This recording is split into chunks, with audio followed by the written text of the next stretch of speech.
the November 15th Select Committee, Budget Committee will come back to order. It is 12:40 p.m. I'm Dan Strauss, Chair of the Select Committee. Will the clerk please call the roll?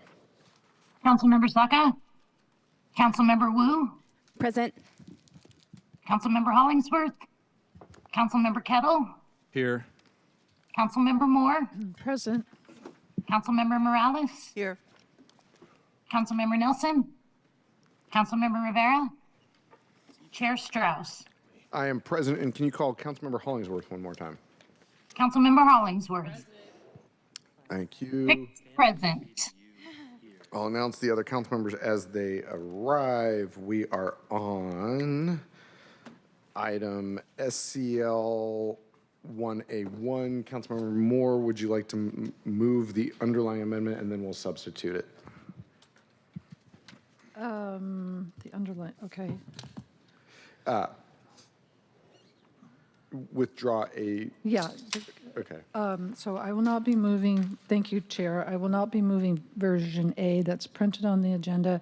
Instead, I will be moving my walk-on amendment that was voted onto the agenda this morning to be included. So this was circulated by email at 9:14, and everyone now has a copy.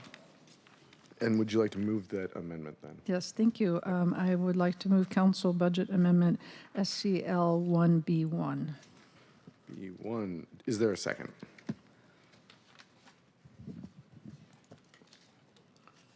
Second.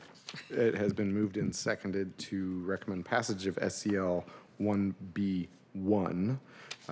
We have Eric McConaughey of our Seattle City Council Central staff. Eric, would you like to brief us on the amendment, please? Sure, yeah. This is, as you said, STL 001B1. This is a new option. This substitutes for the option that had previously been presented.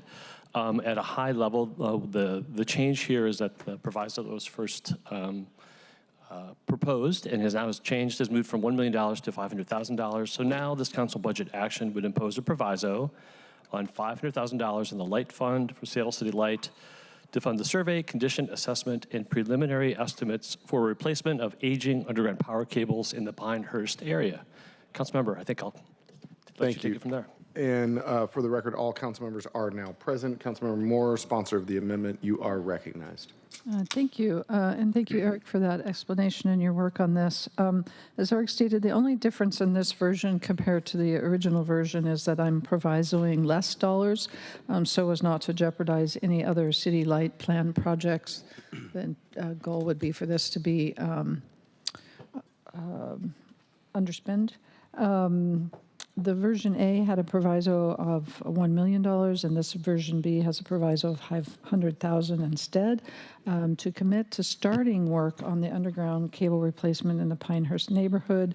Pinehurst has seen hundreds of power outages in the last few years, and this replacement is essential to ensure that the community has reliable access to the tower, particularly given under the proposed comp plan, this would become an urban village. As noted, this area does include much of the 130th Street station, and we obviously need increased capacity, reliability. But I want to be clear that this money is not, this proviso would not move out of queue the work that's scheduled to be done in Magnolia or Queen Anne. This is simply to begin the preliminary work that needs to be done. Right now, Pinehurst, View Ridge, and Capitol Hill are anticipated to begin some work in 2027. This is just to get that preliminary work done, so come 2027, they're able to move on. Not my intent to interrupt in any way the very important work that is scheduled to be happening in Queen Anne and Magnolia. And also part of the reason that I did reduce it from $1 million to $500,000, so it would not affect any pre-programmed money. Thank you. Thank you, Councilmember Moore, Chair of the Budget Committee. I will not be supporting this today. I just have a few more concerns that haven't been alleviated. I will be honest, I almost brought a proviso on City Light for ensuring that they do certain work in their dams, but I did not bring it because I need more information about that. So Select as the chair, I won't be supporting this today, but I absolutely see where you're coming from. Colleagues, time for discussion. Councilmember Kettle, I see you have your hand.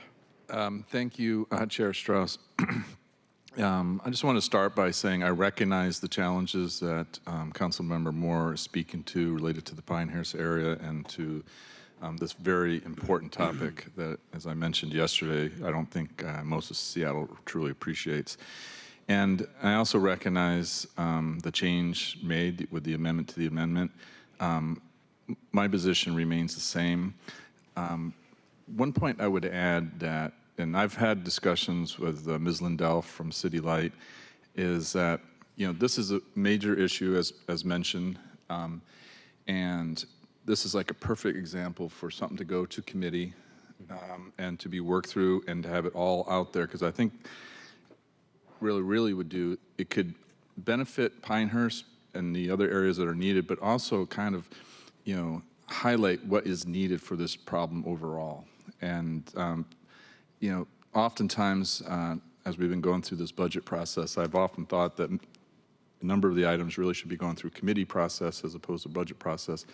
But for this one, because of my discussions with Ms. Lindell and some of the things that she's looking to do related to this problem, this strikes me as very strongly, you know, to be perfect for the committee process in the beginning of the year, new year, and to work through and to ensure that all of Seattle is set. So with that, my points made earlier on this topic remain the same, and I just wanted to add that based on my conversations with Ms. Lindell. Thank you, Councilmember Thank you. Kettle. Colleagues, further discussion. Councilmember Wu. Thank you. I have not been promoted to a panelist just yet, so I'm not able to raise my hand, but thank you for calling on me. So as is my role as Chair of City Light, I know the amount of work and engagement Councilmember Moore has put into the Pinehurst community. There's a lot of trust we need to rebuild.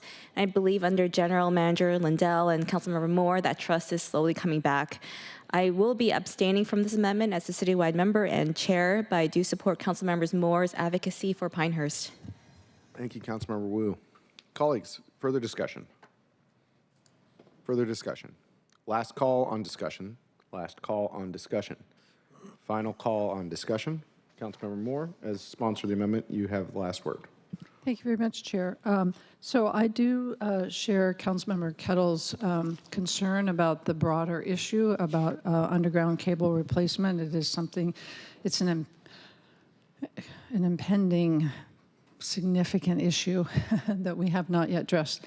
And I do agree that that is certainly an appropriate subject for the OSC, City Light, and Arts and Culture Committee. And I'm looking forward to bringing, I mean, Director Lindell was the first person in her answers to questions for her confirmation to really highlight this as a significant challenge that we have not yet begun to grapple with. So I commend her for bringing this to the committee's attention, and we do need to pursue it. That said, this is specific to Pinehurst, and bringing it to committee is, I think, not necessarily a good use of the committee's time, and also would note that this is simply to fund the survey, condition assessment, and preliminary estimates for the replacement of the underground power cables in the Pinehurst neighborhood, so that as we begin these broader discussions about how we're going to deal with this, we can also begin the groundwork so that we can actually begin the work in 2027, 2028, 2029, whenever that happens. Thank you. Thank you, Councilmember Moore. Will the clerk please call the roll on SCL 1B1? Councilmember Saka, Abstain. Councilmember Wu, Abstain. Councilmember Hollingsworth, Abstain. Councilmember Kettle, No? Councilmember Moore, Aye. Councilmember Morales, Abstain. Councilmember Nelson, No. Councilmember Rivera, No. Chair Strauss, No. 1 in favor, 4 abstentions, and 4 opposed. Thank you. SCL 1B1 does not pass and will not be attached to the council bill. We're going to move on to the next item. Councilmember Morales, you are sponsor of the item. I move SDCI 6A1. Second. Wait, is that right? SDCI That's not right. 5A1. I'm sorry. Where am I? I'm sorry, I lost my place. SDCI 5A1. Is there a second on SDCI 5A1? Second. It has been moved and seconded. We have with us Keto Freeman. Yeah. Seattle City Council Central Staff. Take it away. Thank you. So SDCI 5A1 would increase appropriations to SDCI by $456,000 in 2025 and $456,000 in 2026 to restore tenant services funding.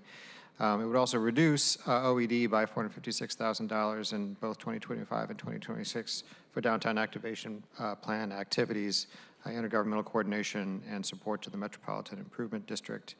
I'll note here that the CBA has sort of a running total that's now no longer correct. So the mayor's proposed budget would appropriate approximately $1.8 million for tenant services to SDCI. 2024 appropriations were about $2.5 million. As it stands now, with passage of SDCI 002 as part of the consent package and passage of HSD 039, which moved $527,000 from SDCI to HSD, total appropriations to SDCI for tenant services at this moment, without this amendment, is $1,586,000. With this amendment, total appropriations would be $2,042,000. Thank you, Mr. Freeman. Councilmember Morales is sponsor of the amendment. You are recognized. Thank you. As Keto mentioned, this budget would restore proposed appropriations for contracts and grants for tenant services organizations that provide education for landlords and tenants and other services. And the intent was to restore to the 811 that was removed from SDCI, the first bucket in the mayor's proposed budget.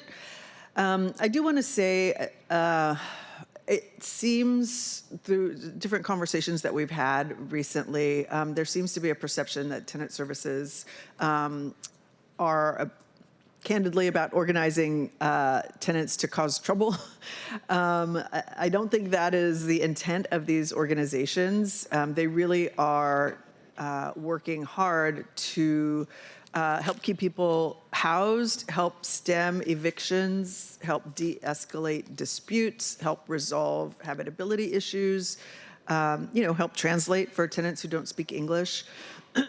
So I appreciate having some of this restored in the chair's package. This CBA is an attempt to try to fully restore. And I ask for your support. Thank you.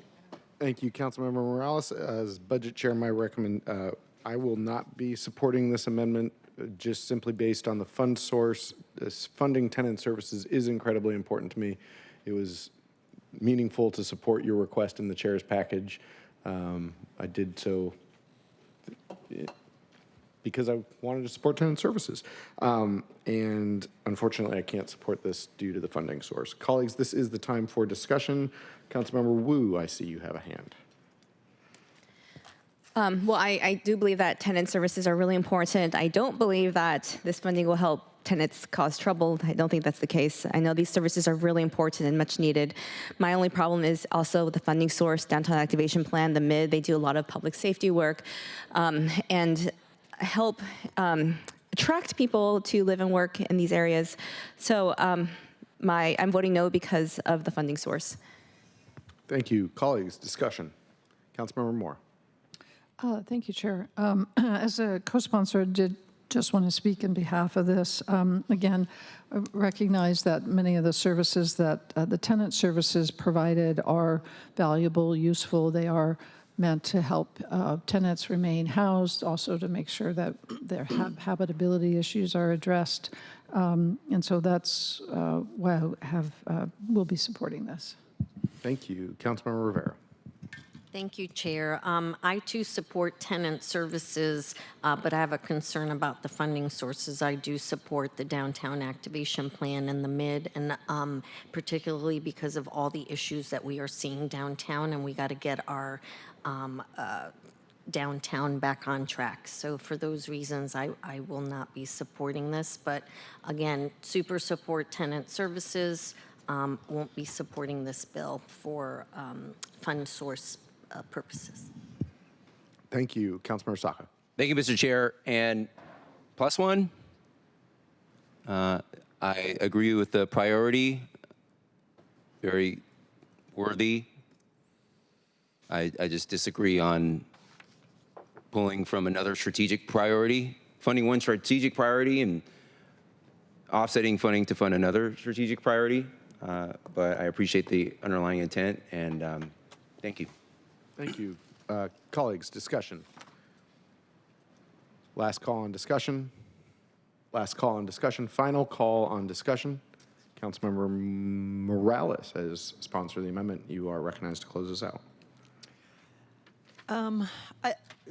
Thank you, Chair. The only thing I'll say is throughout this process, we have heard over and over again the critical need for supporting people who are about to lose their homes. And we have also been grappling with the consequences of people losing their homes, which is an increase in homelessness on our streets.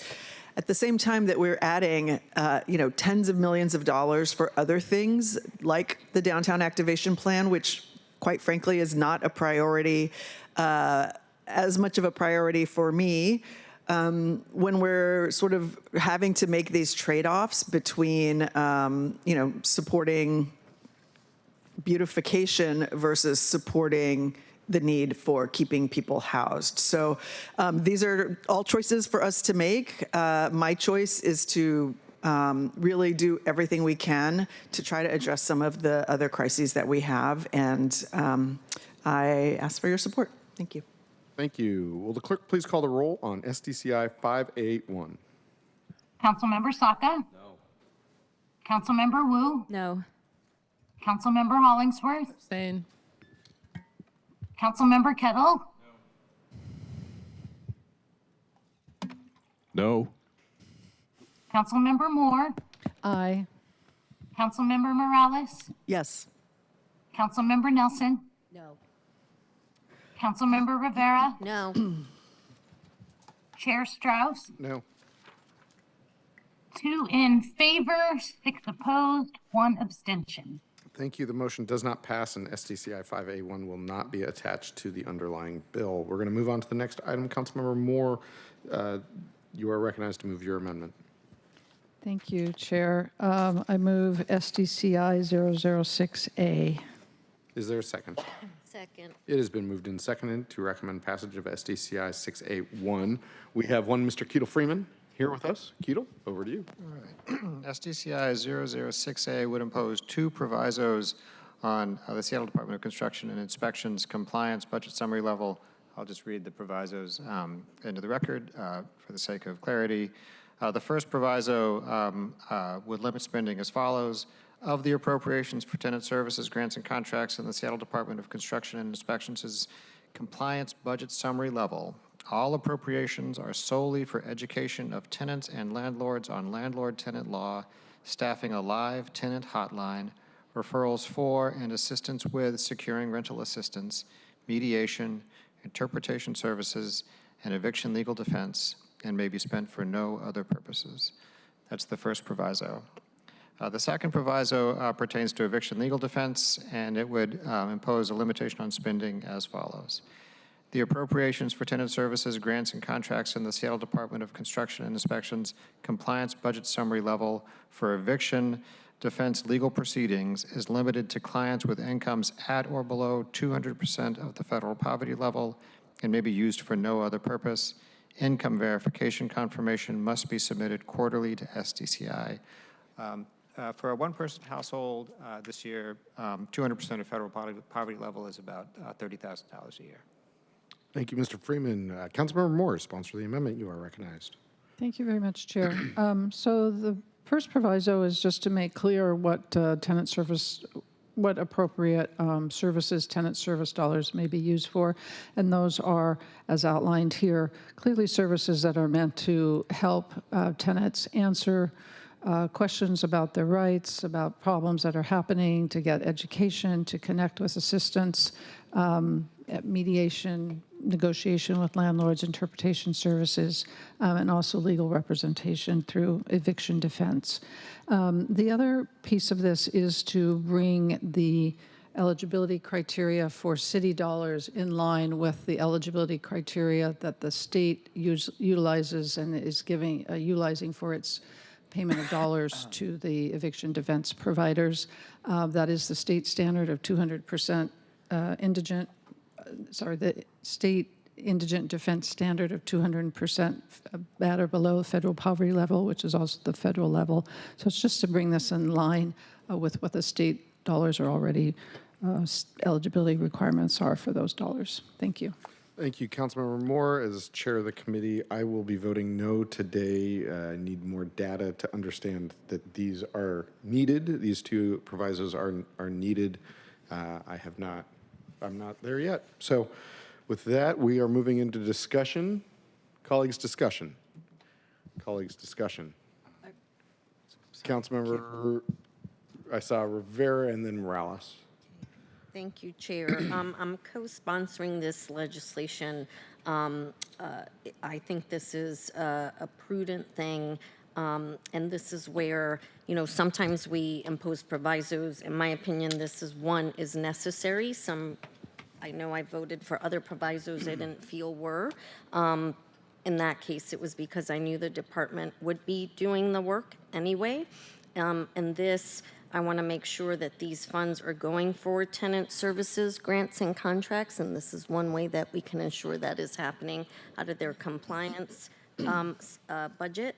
And then also very much support including and aligning with the state on the poverty level. So thank you, Councilmember Moore, for bringing this, and I am in support. Thank you. Councilmember Morales. Thank you. My concern with this is requiring that clients be at 200% of the federal poverty level. The federal minimum wage is $7.25 an hour. In Seattle, it's $19.97.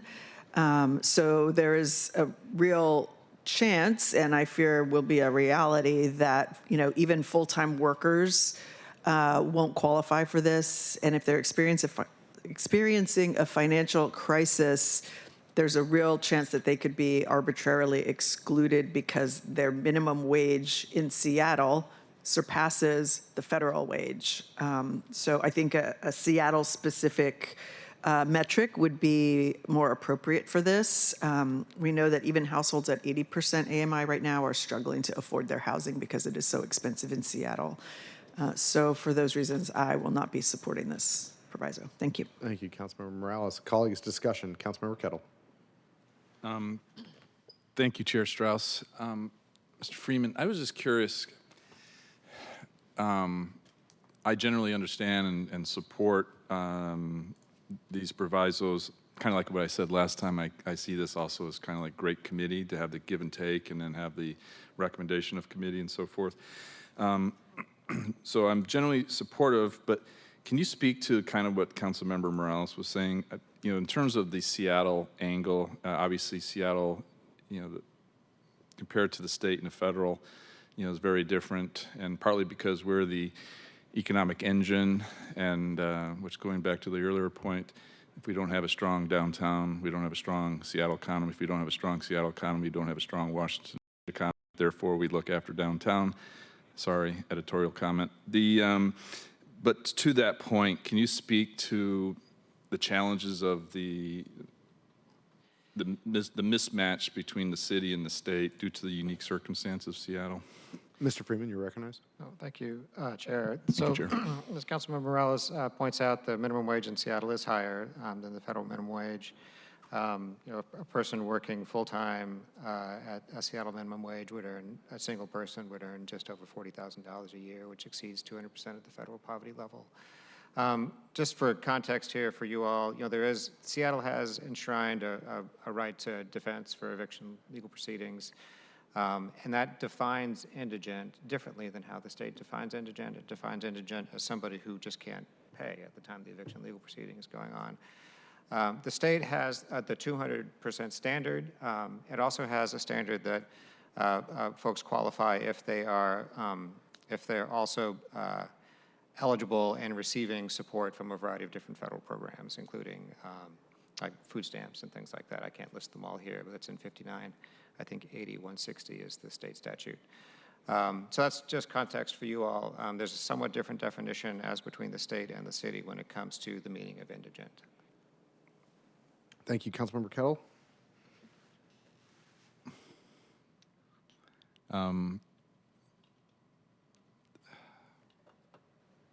We can come back to you also if you want. Well, I was curious, like, if this was to pass and, the details of that point, my understanding, like, this reset, this kind of look at tenant landlord, like an omnibus tenant landlord, and that could be something that this could also be looked at, even with a proviso that this shows right here. That could be readdressed if that was be done in committee and, overall tenant landlord look. I'm sorry. Mr. Freeman? I was saying, yeah, there's a policy choice for the council as to whether or not to align our definition with state law. Councilmember Kettle, you still have the floor. Thank you, Mr. Freeman, and thank you, Chair Strauss. Thank you, Council President. When it's my understanding, or this is perhaps mistaken, that it is fairly recently that the state does offer tenant services, or what? And do you know, does that go to the county and then that's dispersed, or how does that flow? I'm not exactly sure. We have some kind of summary information. The Housing Justice Project is the city's big contractor when it comes to eviction legal defense. They have some reporting that's required, and we have the benefit of some of that reporting. Not all of it. The contract that they entered into is not, their most recent contract is not that old.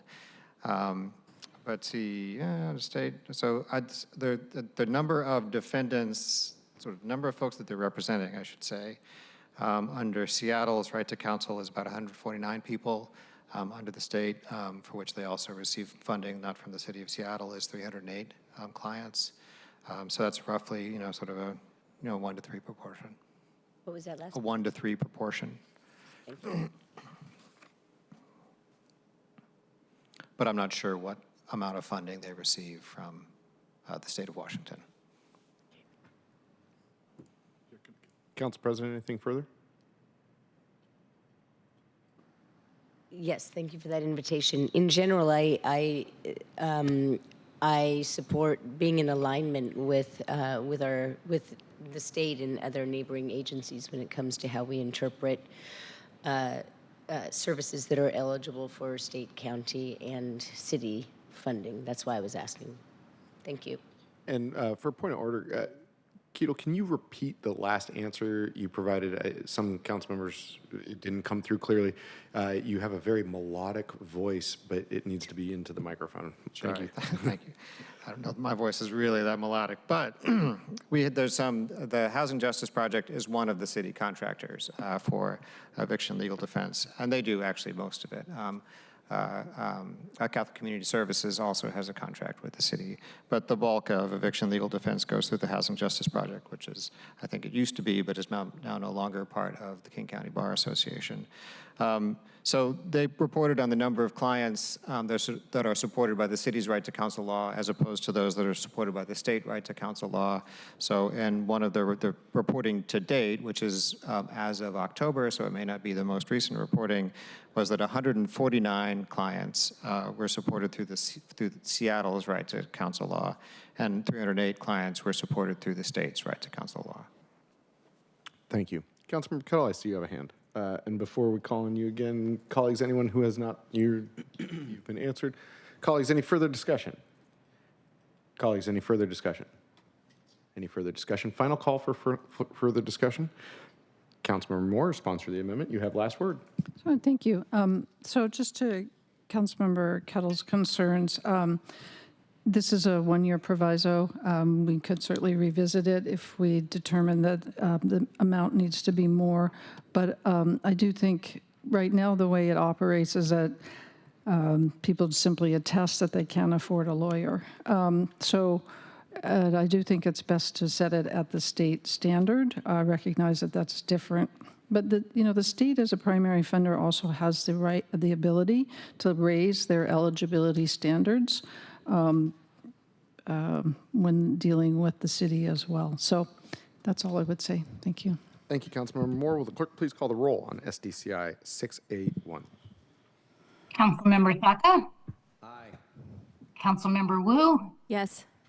Councilmember Hollingsworth. Yes. Councilmember Kettle. Aye. Councilmember Moore. Aye. Councilmember Morales. No. Councilmember Nelson. Aye. Councilmember Rivera. Aye. Chair Strauss. No. 7 in favor, 2 opposed. Thank you. The motion carries and SDCI 6A1 will be attached to Council Bill 120905. Up next, we're moving into a new department. Calvin Chow is already at the table. That was fast. Councilmember Kettle is sponsor of the amendment. Would you like to move your amendment, please? Thank you, Chair. I move to amend Council Bill Resolution. Let me help you out. I move to approve SDOT 101A1. Second. It has been moved and seconded to approve SDOT 101A1. We have Calvin Chow of Seattle City Council Central Staff with us to brief us on the amendment. Calvin, over to you. Thank you, council members. SDOT 101A1 would eliminate references to unsecured funding in SDOT's Cultural Connector CIP project. This project has been on the books for some time. It was paused in 2018 due to rising cost estimates for the project. The most recent cost estimate from last year was $410 million. The proposed CIP identifies $410 million of unsecured funding, so not actual funding, but recognizing a cost estimate in 2030 of $410 million. The proposal would remove that reference and anticipates that the executive would work to resolve any outstanding grant obligations and work towards abandoning any pre-existing appropriations to remove this project from the CIP. Thank you, Mr. Chow. Councilmember Kettle, sponsor of the amendment. You are recognized. Thank you, Chair Strauss. I've noted on this already, but I do want to say again that the story on the First Avenue streetcar is very long. As noted before, started in July of 2014. Here we are at the end of 2024. Mr. Chow noted in 2018, and as I noted in the third month of Mayor Durkin's administration of her first year, she put this pause in place due to the concerns that she had related to the program and that she had to put the brakes on this project. And as I noted the other day, now we're at the end of the third year of the Harrell administration, and it is still, as noted in the reporting from earlier this year, based on an SDOT quote, at this time there's no change in the status of the project. So truly, as I noted, this is the zombie project of all zombie projects. And the cost has gone up from, as I noted, 177, 2018 to 252. End of basically this time last year up to 410, which is no doubt higher. And as I noted, by 2030, it's on for 2030. There's no doubt it would equal, this one project would equal 1/3 of the just past $1.55 billion transportation levy, which is incredible to me. And as I noted, all the issues, the longer, heavier streetcars, the challenges with the maintenance facilities, the roads and bridges, litigation because of bike accidents, and now we have ST3, which is, those pieces. And again, not mentioned, and I say this again because it's important, we have to consider the geography and topography. Our city is a hilly city. Our city is not some standard city in Florida that's very flat. This shows up in so many ways, and it shows up with the First Avenue streetcar as well. And I just want to note that, as in discussions, this has never had a viable operating capital proposal. This hasn't, operations plan with a true operation costs. Even though at the beginning it was noted that would pay for itself. And here's the biggest thing, the opportunity costs. Like I said, we could have already had a great, unique bus service along First Avenue connecting Seattle Center and the stadiums, with Pioneer Square and, the Pike Place Market. But we don't, because this zombie project has basically took that out. Not to mention road improvements in Pioneer Square, which are important. And we just did a bunch as related to the Alaskan Way project. And we had opportunities as work was being done into Pioneer Square and other parts along the way as we're trying to connect the waterfront better to downtown. to do some of this work, but it wasn't done. The opportunity cost is there. And so, and the other point too that we have to remember, ST3 is real now. Back in 2014, it was kind of like, okay, maybe some ideas. I remember all these briefings I got when I was in the Queen Anne Community Council. It was kind of, okay, this is maybe what's going to happen. The maybes are over with ST3. It is real.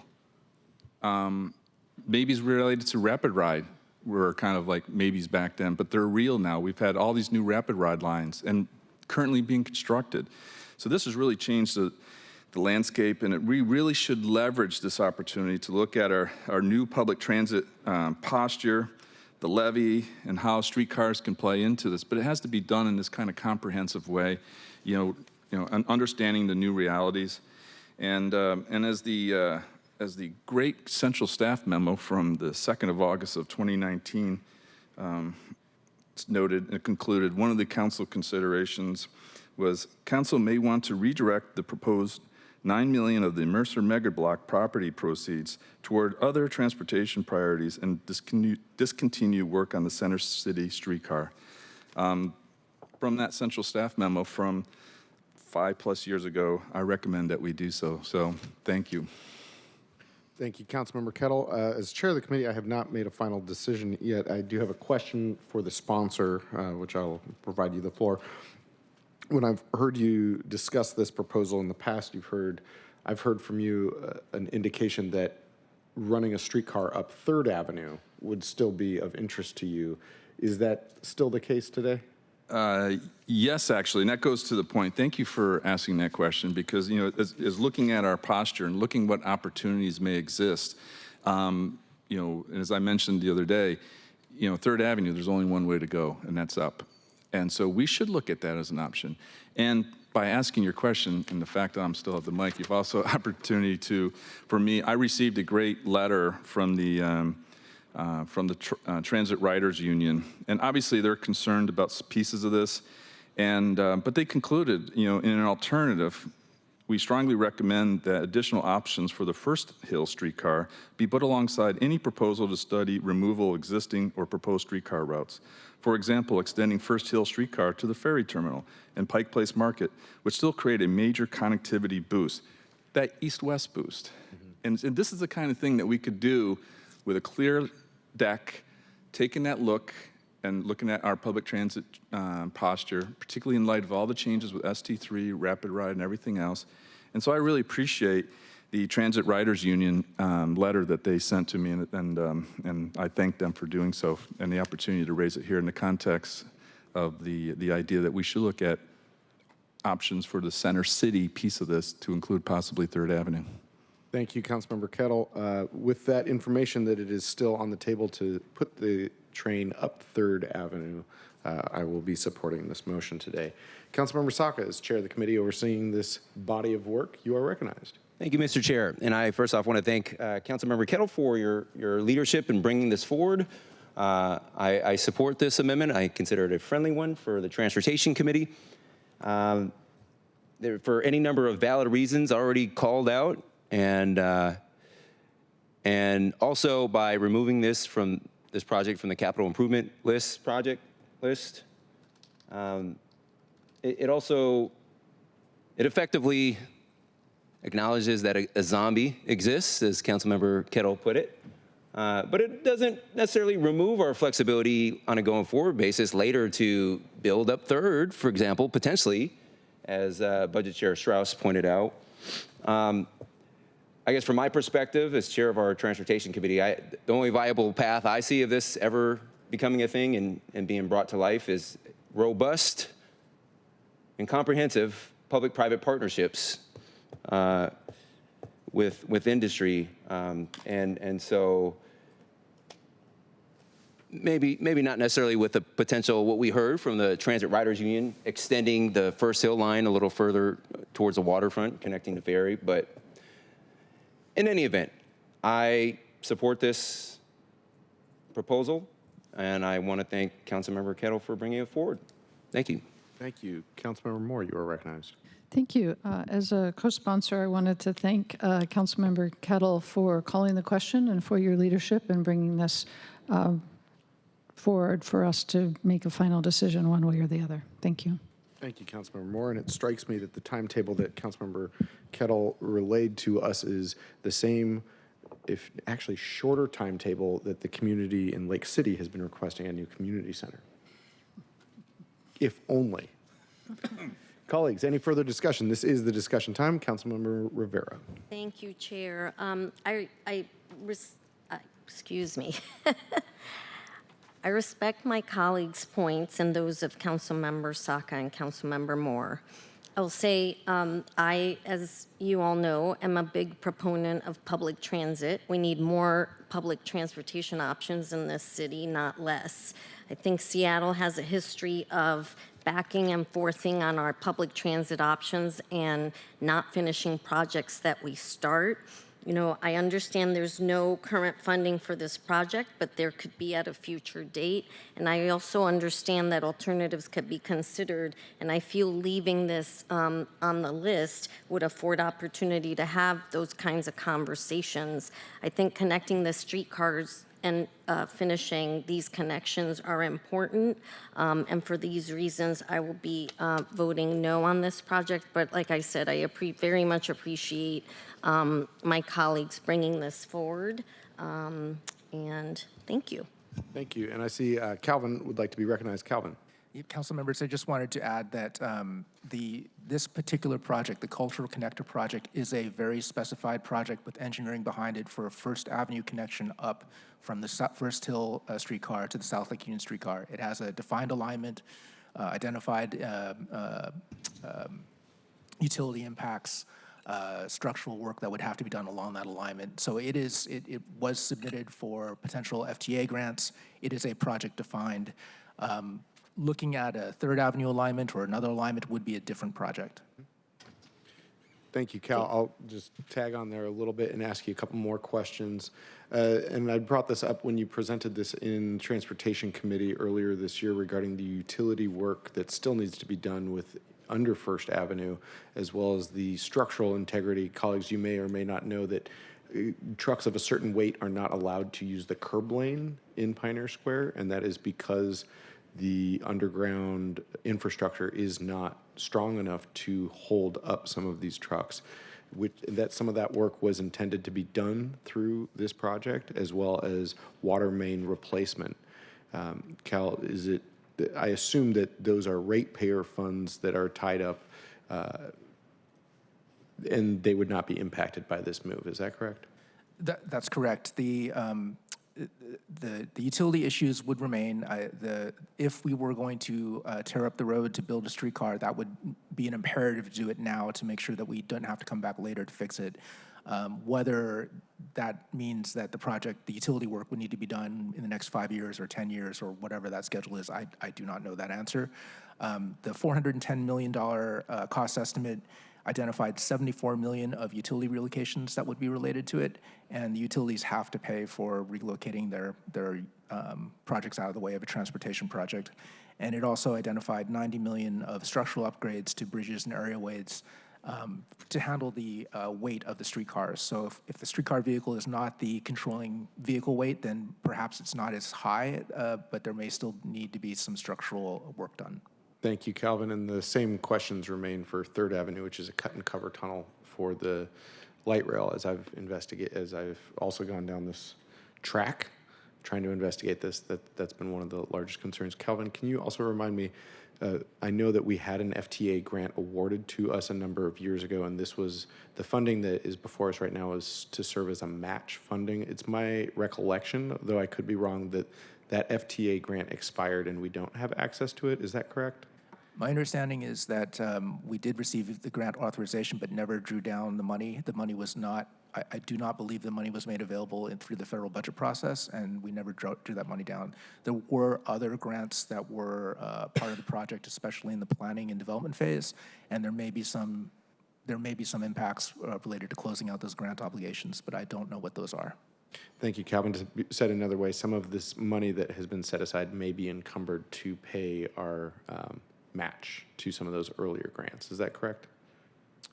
Or something to that like? There was an assumption that there would be some federal match, but to be clear, we all we have in the CIP is a identification of a cost estimate in 2030. There is not a capital spending plan or an operations plan to build this project yet. It is essentially a placeholder.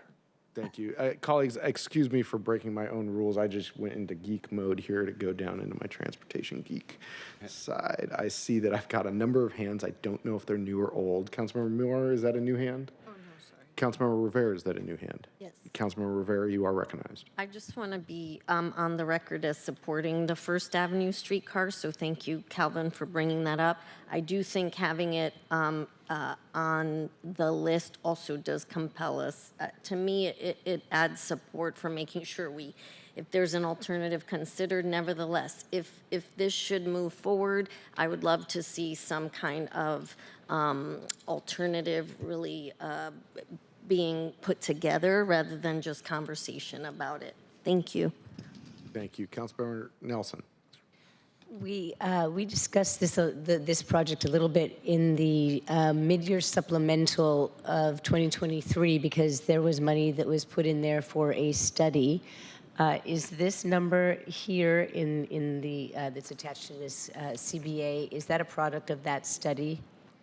Do you remember? That was a cost analysis, I believe that was money to help support the most recent cost analysis that led to the $410 million cost estimate for the project. So it was staffing to clean up the cost estimate so that there was a number for the mayor and the council's consideration. Thank you. Thank you. Any further discussion? Any further discussion? Councilmember Rivera, is that a new hand? No, sorry. Any further discussion? Final call on further discussion.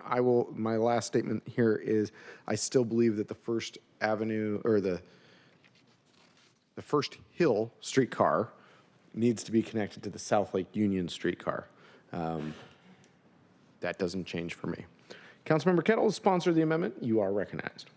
Thank you. And on that point, again, we need to look at this with eyes wide open and not be driven by the zombie project that is the First Avenue streetcar. And I say First Avenue streetcar because I want to close on this point because I think all the points are very clear in terms of the costs, the opportunity costs about things that could have been done, like ahead of the World Cup, like the bus service and so forth. All the issues that keep coming up, like the maintenance facility, all these things are very real. But one thing that I just wanted to close on, and this is a fundamental flaw of the First Hill streetcar, and highlights again where SDOT didn't go through all the steps. They did not account for the fact that First Avenue to the west slopes down to the sea. That has major impacts in terms of the Pike Place market, to the businesses, the entire community, due to the unique circumstances of the roads falling down to the sea. If you're on Western Alaskan, you can't take a left or right to get up to First Avenue. It's very different if it was on Third Avenue in terms of some restrictions that may be because of the streetcar. You don't have that option with First Avenue. So this kind of goes back to the earlier discussion earlier this year about Pike Place. And oh, by the way, I have, side note, I have had a discussion with the new executive director of the Pike Place PDA, and I already have a lunch on schedule with Director Spots and the Pike Place PDA executive, and ahead of getting the stakeholders together to talk about Pike Place, because it has the same issues that First Avenue streetcar has. And again, very unique, and it also highlights a shortfall in the SDOT planning process for this, which is part of the reason why this is a zombie project. So thank you, and I really encourage my colleagues to support this. Thank you. Thank you. Will the clerk please call the roll on SDOT 101A1? Councilmember Saka? Aye. Councilmember Wu? Yes. Councilmember Hollingsworth? Yes. Councilmember Kettle? Aye. Councilmember Moore? Aye. Councilmember Morales? Abstain. Councilmember Nelson? Aye. Councilmember Rivera? No. Chair Strauss? Yes. Yes. 7 in favor, 1 opposed, 1 abstention. Thank you. SDOT 101A1 passes and will be attached to Council Bill 120905. Moving on to the next item. Councilmember Saka, you are a sponsor of this item. Would you like to move your item? Thank you, Mr. Chair. Yes, and as I understand it, there's a two-part procedural process, and so I will move the first one. I move to rescind S.012SB1. Point of order. You will move this item, and then we will take the next step. I'm sorry, I apologize. We're actually on S.102SB1. That's what I said, right? No? He was about to rescind. Yes. Which Councilmember Saka, we're on South Lake Union streetcar. Yeah, I had a superseding amendment from this morning. So you need to move your amendment, and then we will substitute it. Okay. Is that? Yeah. So I'm going to do this. I move I disagree with this amendment. S.102SB1. Is there a second? Second. It has been moved and seconded to recommend passage of S.102SB1. Now I move to substitute S.102SB1 with Councilmember Saka. What is the number? Yeah, to substitute it with adding as follows. Nope. Point of order. We're going to pause. This is why we don't do walk-ons. Can you please read me the number of his superseding amendment? It is S.102SB2. Okay. I move S.102SB2 to replace S.102SB1. Is there a second? Second. It has been moved and seconded to supersede the substitute. The amendment. The amendment to the amendment is now before us. Councilmember Saka, we're going to hear from central staff about the amendment and the differences between the two amendments, and then Councilmember Saka, as sponsor, I'll pass it to you. Council members, this item requests that SDOT provide a plan for terminating South Lake Union streetcar service, for decommissioning the assets, and for exploring the alternatives of transit options in South Lake Union neighborhood. The changes to this slide really highlight three separate issues. One is to allow for continued South Lake Union streetcar service during the FIFA World Cup.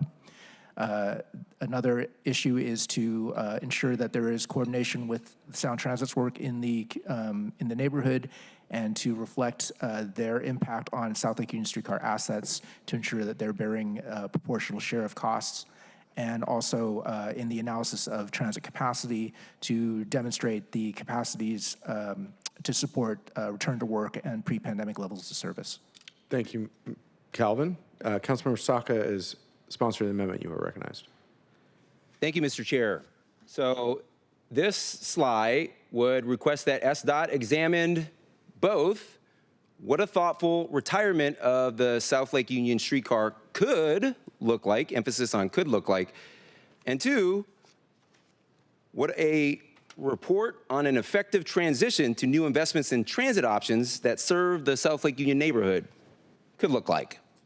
And over the last couple of days, this seems to have garnered a fair amount of local media attention, and which is great. This is an important conversation for us to have. And two of the most insightful write-ups so far that I've seen about this proposal has been from the Seattle Bike Blog a couple days ago from Tom Fucoloro. My apologies, Tom, for butchering your last name. And also Nick Desai from the Seattle Times. And my amendments that I offered earlier this morning were actually, so I know it disrupts your process, Mr. Chair, and I understand, you know, the feelings that might be engendered because of that.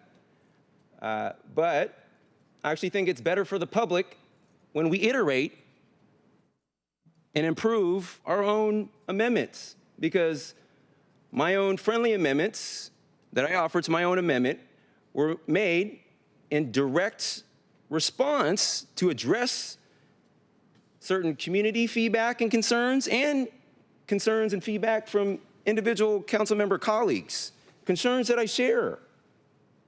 And so, for example, in the iterative version on the latest draft, it's basically the last sentence on each of the three paragraphs are the updates. I heard a concern about we should not start this under any circumstance, like start implementing this under any circumstance until after FIFA World Cup. 100% agree. 100% agree. That's why we offer clarification language to directly address that head on.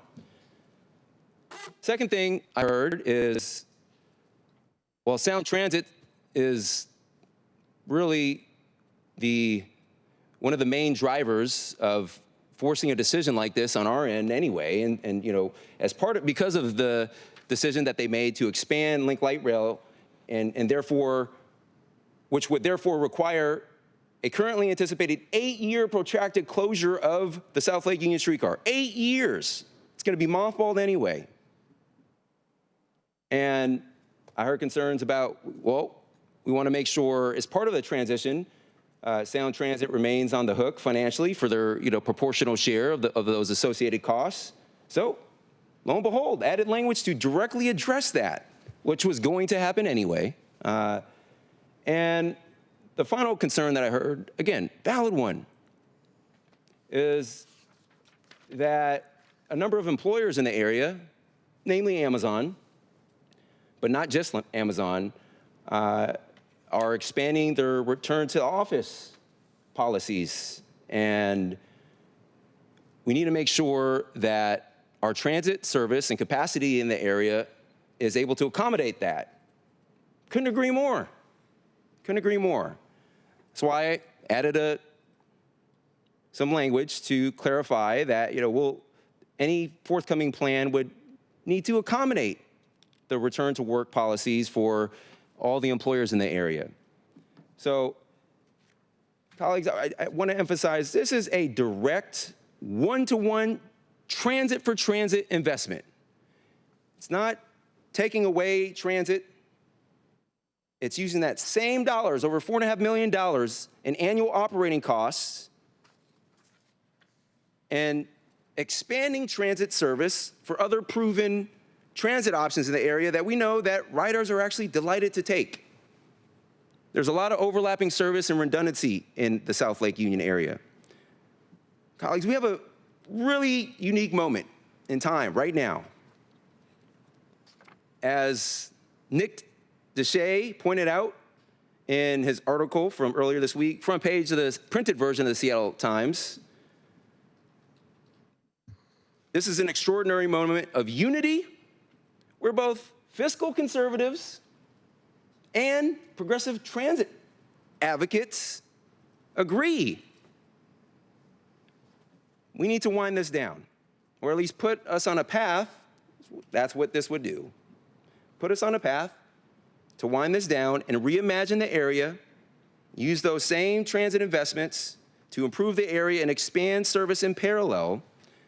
And oh, by the way, making sure we're able to accommodate the World Cup. Just want to also level set and take a step back on history. This project, when it was constructed, was, and as we've learned, was originally a tool for economic development in the South Lake Union area to help drive foot traffic, increase development, spur innovation in that area and development. And today, it's clear that the South Lake Union streetcar has outlived its useful shelf life and now suffers from high operating and maintenance costs while having abysmally low ridership. Let's dig into some of the details. The South Lake Union streetcar has an annual operating budget of approximately $4.6 million, but with daily ridership of only approximately 500 people per day.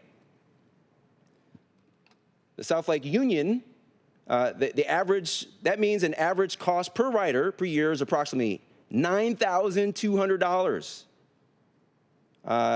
Compared to a successful First Hill streetcar, the average cost per rider per year is approximately $2,700 compared to $9,200 for the South Lake Union line. It's not reasonable, nor it's as a policy goal or objective to expect for transit to ever turn a profit. But some things clearly don't pass the straight face test. And the lack of return on investment that we're seeing for this large expenditure, this is not monopoly money we're talking about here. This is $4.5 million. And two important things have happened since 2007. One is we've seen explosive growth and development in the South Lake Union area. It's just terrific.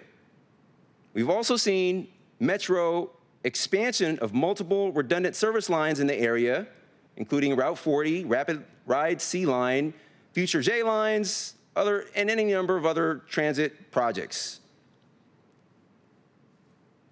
Again, given that the streetcar is set to at some point expire and shut down in the future for a protracted period of time, 8 years plus is currently anticipated, I believe that this is an excellent opportunity to have our city begin thinking about what a new transit plan could look like for that neighborhood that is fully aligned and fully integrated with Sound Transit's Link Light Rail project.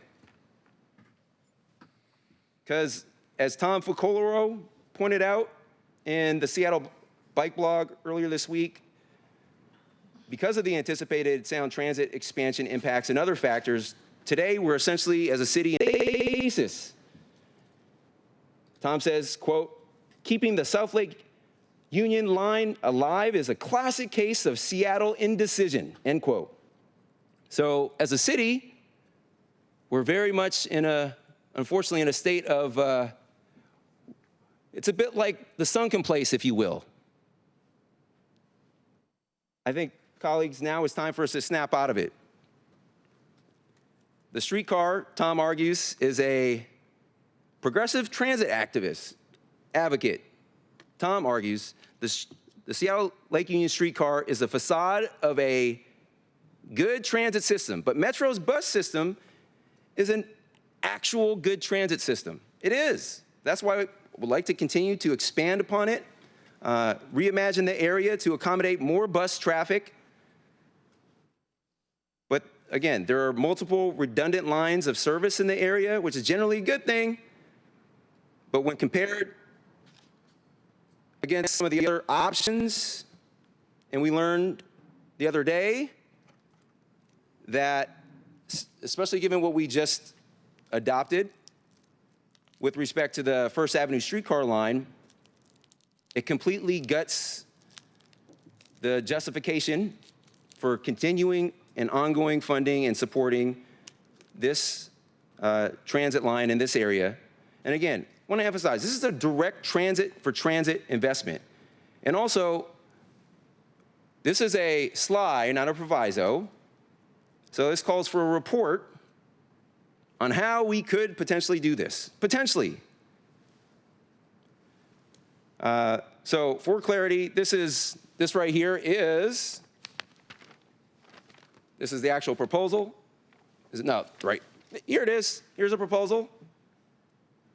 What this is, it's a legislative piece of paperwork that would require additional paperwork from the executive in the form of a report or studies, which in return would inevitably require more paperwork and further studies and a series of additional approvals, including authorizing legislation, implementation policies and guidelines, budget authorization, et cetera, all in the form of more paperwork, cascading paperwork. So on the one hand, this would allow us the flexibility to do a lot. On the other hand, it's a piece of paper that doesn't bind us either way. And I do want to emphasize that. This proposal does not bind the city in any way, nor does it remove our flexibility and freedom to operate on a going forward basis. It only seeks to maximize our flexibility and preparedness and enhance our preparedness posture to quickly execute going forward. Finally, colleagues, I'll say that I think principles of effective leadership require us to make bold decisions like this. Shoot or shoot. Players play. And leaders lead. I humbly ask and urge you to join me in leading a plan to require a thoughtful transition, to reimagine and enhance transit service in the area. Thank you. Thank you, Councilmember Saka. I see Calvin Chow of Central Staff recognition. Thank you, council members. I just wanted to highlight one element that's in this slide. It does ask for a plan, and part of that plan is identifying the costs that would be necessary to actually mothball, to decommission the South Union streetcar. Those are unknown at this point, but as you can imagine, there are tracks in the road, there is power lines in the area. This will not be a free action. So just to flag for you all that asking this will be to highlight what it would take to actually do it in the future through future budget action. Thank you, Calvin. As budget chair, I am going to be recommending a no vote here for all of the reasons that Councilmember Saka just made, because they're all valid and they are all correct, and it is all policy committee work. Because the level of iteration, because the level of input and conversation, Councilmember Saka, I respectfully request that this is committee work and not a budget action. Colleagues, further discussion? Further discussion. Councilmember Rivera? Yes, thank you, Chair. I just want to, again, respect my colleague, Councilmember Saka, for bringing this forward and all your thoughtful comments, as I said earlier. And actually, I want to say that I spoke with both Councilmember Saka and Councilmember Kettle separately, and before leading up to this vote, and really appreciate the thoughtful engagement and conversation from both of you about both the last vote we took and this one. I will say, for the reasons I stated earlier, I'm not going to be voting for this. I also want to say I received a lot of emails in support of keeping the South Lake Union streetcars, so I wanted to highlight that as well. But again, very much appreciate the thoughtfulness that has gone into both of these proposals. Thank you. Thank you, Council President. So I have to say that I was ambivalent on both of these votes on these two projects, and it came down to this for me. A government's working documents have to reflect to the greatest extent possible the policy intentions of the policymakers of the time. So that means that our budget should basically indicate to anybody who is going to research for whatever reason, or just be curious, what are Seattle's transportation plans over the next 15 years or 10 years, or what had they been, how have they changed? And it seems, so it just feels final to either put out a resolution, a budget document that indicates where we're going policy-wise in such a future date when we're not there yet. I can see in a couple of years.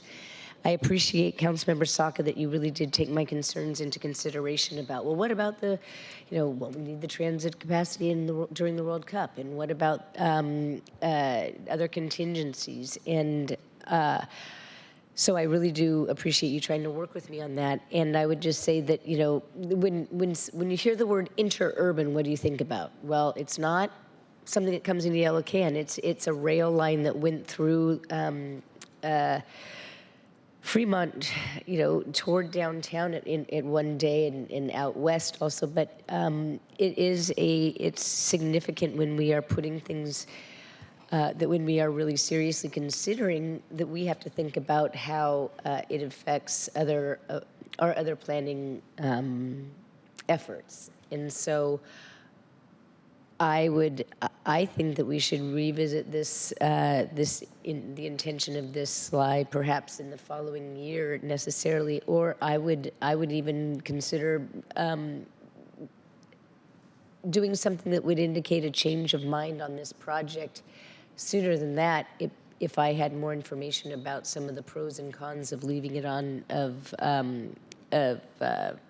going toward a final decision. It just seems as though I don't have enough information right now to think about the implications of taking that step right now. Thank you, Council President. Councilmember Kettle. Thank you, Chair Strauss. One of the interesting things was reading reports. I think a lot of people didn't understand that this is a SLI, Statement of Legislative Intent, and it was a plan. I saw a lot of reports saying that the South Lake Union streetcar was going to shut down in the fall of next year, and I was like, no. it would not clearly.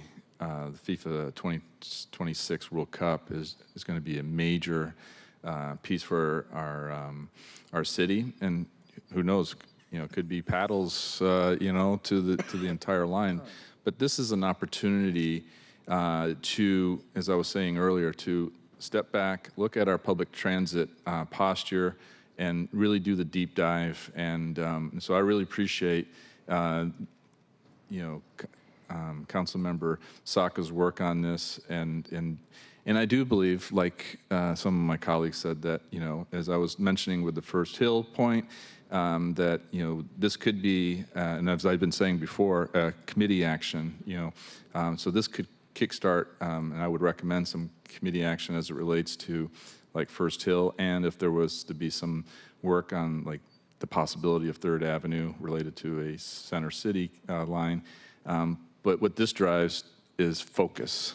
And there's been a lack of focus as it relates to our streetcars. So I appreciate Councilmember Saka putting this forward because of all the points that he made. And this will definitely provide some focus for the process and for the department. So thank you. Thank you, Councilmember Kettle. Councilmember Wu. Thank you. I appreciate Councilmember Saka for bringing this up. I will be honest, I'm really torn about this. I need more information. I need more time. I've been getting emails and requests for meetings regarding this agenda item or this budget item, and haven't had time to engage people. And so I will be abstaining because I have lack of information, and I need more time to talk to constituents about their views on this. Thank you, Councilmember Wu. Colleagues, further discussion. Colleagues, further discussion. Colleagues, further discussion. Final call on further discussion. I will make a few last comments. Council President, when you said, what do I think of when you hear the words interurban? I do think of the waiting for the interurban art structure in Fremont that has a former mayor's face on the dog. Because I didn't realize that. I won't say their name because they're no longer with us, and it was a moment where the arts community in Fremont was so angry at that mayor that's why it happened. In part because the Fremont Troll was it was not a legally approved art piece, and is still not a piece of art owned by the city of Seattle. There's still tension, and it was the Fremont Troll's birthday last week. But what else do I think about when I hear the words interurban? It is the bike trail that used to be the rail line that goes north of the Alderwood Mall. Yes, the interurban line goes farther north than Sound Transit does today. What else do I think of? I think of the big red building across the street from the sinking ship garage that used to be the Seattle Hotel. That big red building that Tat's Delicatessen is housed in was the headquarters of the interurban. Fun facts with Strauss. Councilmember Saka, I appreciate you you calling the question and bringing this forward. I do think that this is work to be done in the committee. The difference for me between this and the last amendment was that the tracks are already in the ground as compared to tracks not yet laid.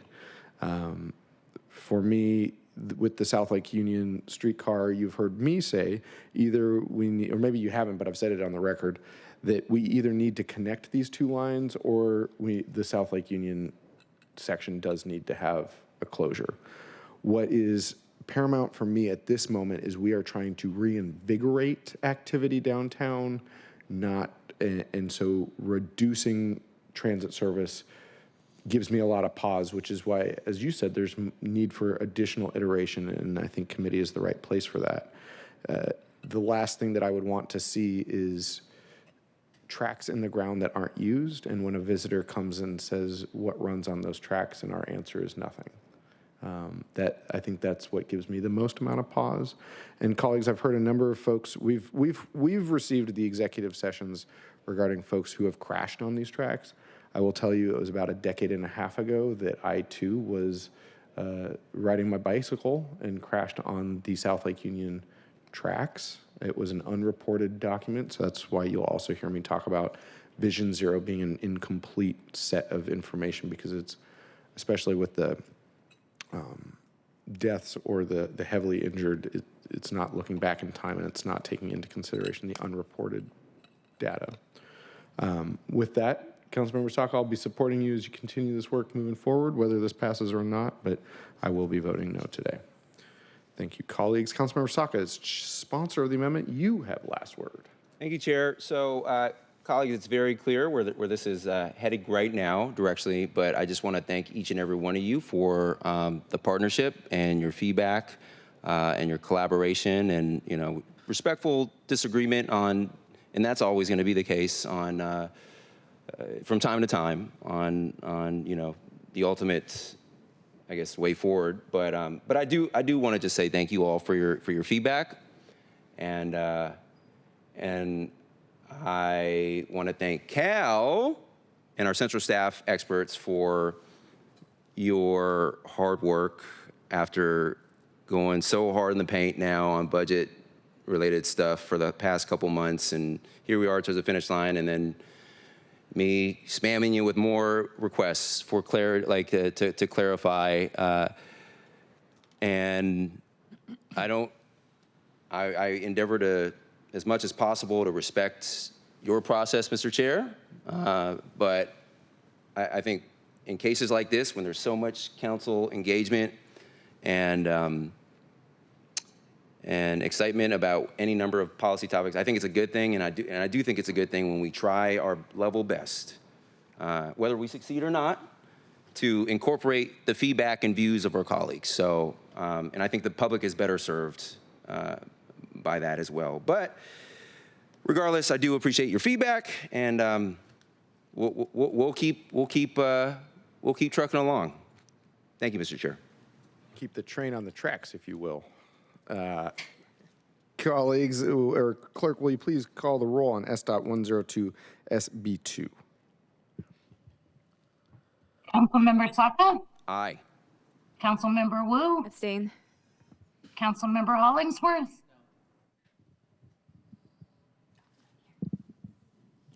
Check, 1, Council- 2. I'm sorry. No. No. My Thank vote you, is- Councilmember. Sorry, my vote is no. Councilmember Kettle? Aye. Councilmember Moore? Aye. Councilmember Morales? No. Councilmember Nelson? No. Councilmember Rivera? No. Chair Strauss? I will vote yes on this amendment. 3 in favor, 5 opposed, 1 abstention. Okay. And colleagues, I apologize. I forgot to mention we were voting on the amendment to the amendment. So the amendment to the amendment fails, and now the underlying. So I will ask if somebody on the winning side of that vote wants to recall that vote, because it's the amendment to the amendment, and then we vote down the amendment if you don't want the underlying amendment to pass. My apologies. I did not do a good job shepherding us through there. So at Please. this point, we have version 102SB1 as published on the agenda before us. B1 published before us, correct. Are you asking for a request to revote if one did not realize that? Yes. Would you please revote if I did not realize that? Thank you. Is that the correct procedure? No, I just, Yeah, we haven't moved forward with the next item of business, so therefore there is an opportunity for us to reconsider that vote. it's kind of like in sports. If we had started the next play, then we would have been in a lot of trouble. But since we took a pause right there, clerk, will you please recall the vote for for the amendment to the amendment? So we are calling the vote on the amendment B2 to the amendment B1. Councilmember Saka? Aye. Councilmember Wu? Yes. Councilmember Hollingsworth? Yes. Councilmember Kettle? Aye. Councilmember Moore? I'm sorry. I'm going to abstain. Councilmember Morales? No. Councilmember Nelson? Aye. Councilmember Rivera? Aye. Chair Strauss? Yes. 7 in favor, 1 opposed, 1 abstention. Thank you. The motion passes, and S.102SB1 has been replaced by S.102SB2. Sorry. So the underlying amendment is now, the amended amendment is now before us. And now this is where, for the reasons that I stated previously, I will be voting no. Any further discussion on the amended amendment? I'm sorry, Yes. Chair, may I get some clarification? What are we voting? Which version are we voting on? I think I messed up my vote. You are, Councilmember Moore, you are fine. This is, and again, the one we're Councilmember voting- Saka, all due respect, this is not my process, this is the public's process. And through the public's process, it is also informing council members, our colleagues. And this is the confusion that these last minute changes create. This, what you have in your hands was approved. Okay. So the amended amendment is now this. This is what we're voting on now. This is what we're voting on now. Thank you. Thank you, Councilmember Moore. So again, as chair of the Budget Committee, I am recommending a no vote because this should be committee work for all of the reasons just stated. Councilmember Saka, last word on the amendment. Thank you, Mr. Chair. And no, Mr. Chair, this is your process. I urge your support. Thank you. Will the clerk please call the roll on S.102 SB2? Councilmember Saka. Aye. Councilmember Wu. Abstain. Councilmember Hollingsworth. No. Councilmember Kettle. Aye. Councilmember Moore. Aye. Councilmember Morales. No. Councilmember Nelson. No. Councilmember Rivera. No. Chair Strauss. Yes. No. Sorry. No. 3 in favor, 5 opposed, 1 abstention. Can you read that report one more time? Yes, 3 in favor, 5 opposed, 1 abstention. Thank you. The motion, failed. the motion does not carry. S.102 SB2 is not attached to the underlying bill. Council President Nelson, would you like to move your next item? Council President Nelson has stepped out of the room. We are going to move on to the next agenda item. Councilmember Saka, would you like to move your next item? Yes. Okay. I'll go ahead. I move S.107B1. Is there a second? Second. S.107B1 has been moved and seconded. Cal, would you like to brief us on the amendment before us? This item would proviso $1 million in SDOT for the transportation levy to fund transit security services. In specifics, the proviso says, of the transportation levy appropriations included in the 2025 budget for the Seattle Department of Transportation, $1 million is appropriated solely for transit security and transit police and may be used for no other purpose. Thank you. Councilmember Saka is sponsor of the amendment. You are recognized. Thank you, Mr. Chair. And so what this is about providing a robust security posture and presence on our transit service across our city, ensuring a safe, reliable transit experience for all riders and transit operators. And proud to have earned the support in this journey of stakeholdering this and workshopping this proposal of the transit union operators, ATU Local 587, if I recall correctly, because this benefits workers, their members, and riders. And I've said it a few times before, worth emphasizing here, colleagues. Transit service is not at all, unfortunately, like the field of dreams. If you build it, they will come. It's a necessary condition. Expanding transit service, increasing reliability and frequency is a necessary condition, but it is not a sufficient one. We also need to, in parallel, create the conditions where people are safe and feel safe. And feeling safe is important too. Because if you want to look at the raw data, I can speak for King County Metro buses. Overall incidents of crime, reported crime, are down, is my understanding. And I personally take transit every day, and I encourage everyone to do the same. It's great.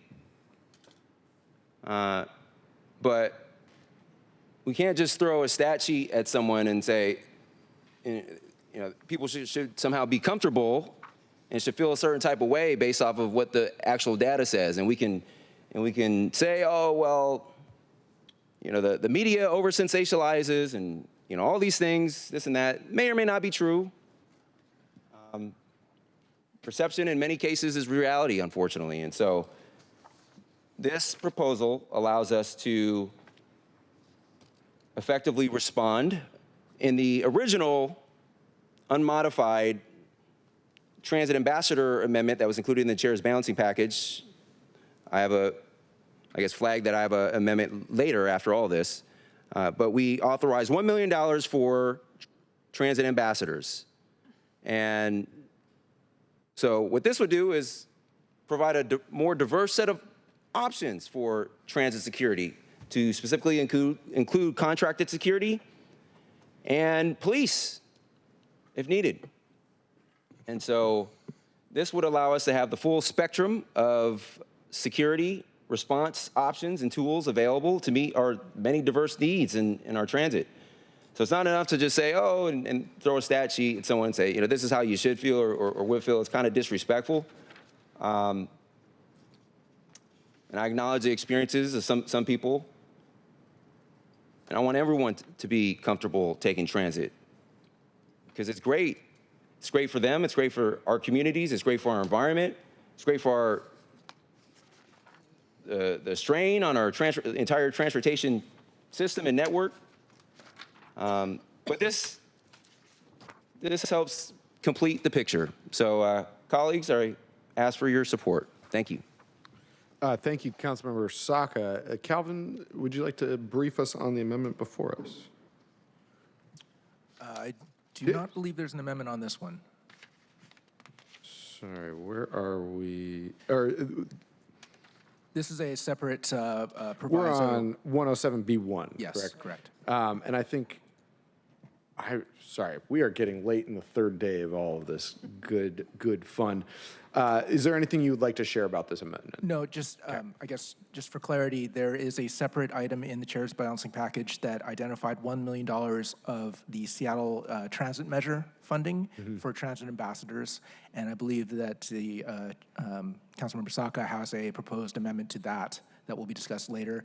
This is a separate proviso on $1 million of transportation levy fund for transit security. Yep, we'll come to the ambassadors later. And Councilmember Saka, through our extensive conversations about all this, you know that I support you in this effort and that I think that this is a good use of the Budget Committee's time, energy, and leverage. So you've got full support. Colleagues, discussion. Council President. I beg your pardon, Chair. I took a moment to be human, and so I am sorry that I had to leave the room. I request to hear my action when we're finished at your whenever Fantastic. you seem. So in this case, it would be a point of information what happened while I was gone. We will come back to your amendment once we are past at the end of the SDOT section. Thank you, Council President. Colleagues, Councilmember Wu. I have a question. With some of our transit system is covered by King County, I believe. So how would these security measures work with King County Police, or would it be under Seattle Police? I know sometimes when there's issues at bus stops, different jurisdictions cover different areas. So how would the security services work with King County or with Seattle Police Departments? I'm going to look at Calvin and Greg on this one. Calvin, welcome. This would likely be pass-through funding that would have to require an interlocal agreement with King County and could fund transit services to augment what King County is already doing. King County is responsible for the security on the vehicles.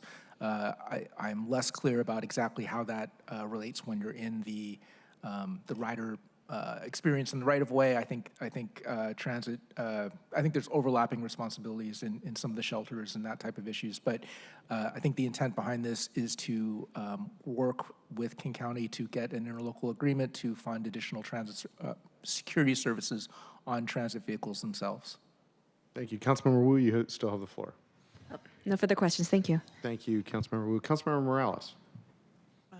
Thank you. I had a similar question, and I guess just a follow-up to your answer.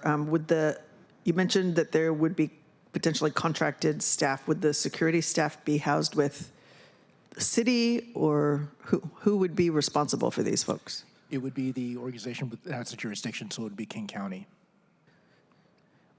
This would be providing funding for such services, but ultimately the responsibility for security on buses lives with King County. And, okay, so what kind of enforcement measures would they be taking? I'm just trying to get a sense of like, what would these people be doing? Would they be ticketing people? Would they be arresting people if there's particular behavior? Like, what degree of security are they providing? Calvin, just before you answer that, Councilman Morales, I'm going to just interject as also our representative on the Sound Transit Board. I'll provide some perspective, the difference that I have experienced between Sound Transit buses and Metro buses, because well, anyhow, both systems, so we're going to go into geek zone. Sorry with me, this is why this is maybe more committee work, but Sound Transit buses are operated by Pierce County Transit, King County Metro, and Community Transit in Snohomish County, depending on which county the line runs in. They are operated both functionally, the machinery as well as the operators are from these three county entities. The only difference is the vinyl wrap on the outside of the buses and the policies that are overseeing how they're used. So what I have seen as a Sound Transit board member when I'm receiving feedback from customers is that on Sound Transit, if a rider is disruptive, they are exited off the bus. It is not necessarily that they're arrested or that they're ticketed or that they're fined, but buses traveling between Seattle and Tacoma have stopped in Federal Way to have somebody exit the bus for not following the rules. There is transit security that meets them there, as compared to Metro, where Metro operators' ability is just to play the pre-recorded message or to call transit security, and it's not always there. Calvin, I'm going to turn it back to you to make sure what I said is correct with your understanding. Councilmember, to my knowledge, that's correct, but I have not been following the discussion of transit security as closely as you have as a board member. I know this has come up as an issue with the regional transit group as well that supports the jurisdictions that are served by King County Metro. Have another board that takes this up fairly regularly. I think some of these policies are the responsibility of the governing jurisdiction. So this money is really talking about providing funding support. It is not specific to their policies per se. Councilmember Morales, you still have the floor. Yeah, thank you. I guess that raises the question for me, maybe the sponsor can answer this, about what kind of conversations have happened between, with King County Metro to understand what that interlocal agreement might look like. Councilmember Saka.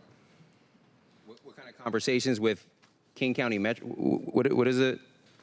May I ask you to repeat the question, Yeah, please? so if the idea is that we have an interlocal agreement with King County Metro to provide more funding for security services, my question is, has the sponsor had conversations with them about what that might look like and what kind of contracting would happen, or what kind of security services would be provided? Yeah, so I have not had direct conversations with King County Metro at this early stage. What this would do is would authorize SDOT to enter into a contract, essentially, and the delivery provider would be King County Metro, and they would execute through, confusingly, and at least for the case of the security, like non-armed security, through a private, like contracted security, like Securitas or something. And so this would be on top of what's intended to be on top of, to supplement, if you will, not replace the existing security presence and posture of the King County Metro system, because they have certain commitments and contractual obligations. And so this would be, on top of that. So it would be, the idea and the goal would be for the additional presence, at least from my perspective, across the board, whether it's, regardless of what person we're talking about, you know, there would be additional presence on the bus and at key routes, key stops as well. Thank you, Councilmember Saka. Councilmember Morales, you still have the floor. I'm done. Thank you, sir. Thank you. Councilmember Wu, you are recognized. I'm sorry, that was the old hand. Councilmember Rivera, you are recognized, and then followed by Councilmember Moore. Thank you, Chair. As part of the levy spending plan, 9 million were identified over the course of the 8-year levy for, quote, investments and strategies that increase transit rider safety and security, including transit and public safety personnel services in coordination with King County Metro, Sound Transit, and other transit agencies. So as we all know, the levy passed, and so this is provisoing $1 million of that, making sure it's going to be used for transit security services and transit police. The ILA would move forward in either event because it's part of the levy. I believe, Cal, correct me if I'm wrong, that Metro, Sound Transit, I know Sound Transit for sure, provides this type of service. This isn't us to take on by ourselves, but we have heard from constituents, and I know I have constituents in the D4 that are not riding buses and light rail because they feel like there are public safety concerns. I'm a light rail rider, and I have seen those public safety concerns, and I myself have had to call Metro, you can text, which is actually really a great way to do it, and report something. And then they have ambassadors that come on. Sometimes those ambassadors are not the appropriate folks. They might not have the appropriate level of training to help someone who needs assistance and is creating, might be having emergency of one form or another on the light rail system. In any event, this is really meant to support what those agencies already do. I've been on the record, and I will say we are not trying to, and I am not trying to supplant the responsibility of those agencies to provide safety on transit. And, yet we know there is need for more security so that our constituents are riding safely, and really we're promoting taking these alternative modes of transportation, because that is the ultimate goal here, is to get more folks riding public transit in Seattle than getting in their cars. So for those reasons, I co-sponsored this with Councilmember Saka. Appreciate him bringing it forward. Thank you very much. Thank you, Councilmember Rivera. Councilmember Moore. Thank you, Chair. I'm just trying to get clarity on this. So the levy spending plan identified $9 million for investments and strategies to increase transit rider safety, security, including transit and public safety personnel services in coordination with King County. So why are we having to proviso $1 million of that money when that's already in the spending plan? Thank you. Cal? So, council members, the practical impact of this proviso is, as you all have noticed, the levy does allow for spending on transit security and safety. That is more expansive. Beyond just services, that could be physical improvements. It could be things like pedestrian safety lighting, or it could be, there may be other physical improvements that could go into this. This proviso is restricting $1 million specifically for transit service. But, I mean, we would still be entering, we'd still be entering an agreement for transit services, right?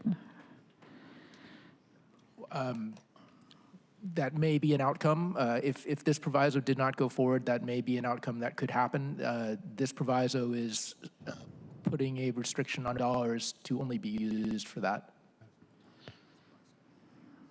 Well, investment and strategies that increase transit rider safety and security, that's the first portion of that safety plan, including transit and public safety personnel services in coordination with King County Metro, Sound Transit, and other transit agencies. That seems pretty clear to me that this is about transit safety and security. Anyway, thank you. Thank you, Councilmember Moore. Colleagues, further discussion. Councilmember Saka, you will be last. Don't worry, you've got last word as the sponsor. Colleagues, final discussions, final discussions, final discussions. All right, no more discussion. Councilmember Saka, you have last word. Thank you, Mr. Chair. And so from my perspective, a reason to do this is not too dissimilar from why we're going the ambassador / potentially, prospectively, behavioral health route. And the other is like, it would require that spending be spent on this. If in the absence of council direction, if we stood silent on that $9 million from the levy, for example, as Cal noted, there's any number of security investment broadly defined that could be done. Additional lighting, upgrades, any number of things, right? With the ultimate goal of improving security. And all those things matter. We need a blended approach. I support all those things.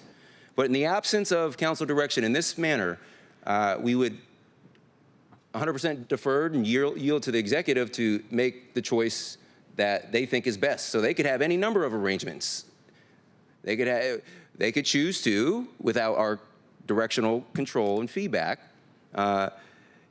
choose to utilize 100% of that $9 million for only transit, like safety lighting and things like that. So this just provides a little extra rigor and clarity on council direction and intent, and on what at least a proportion of those investments should be spent on.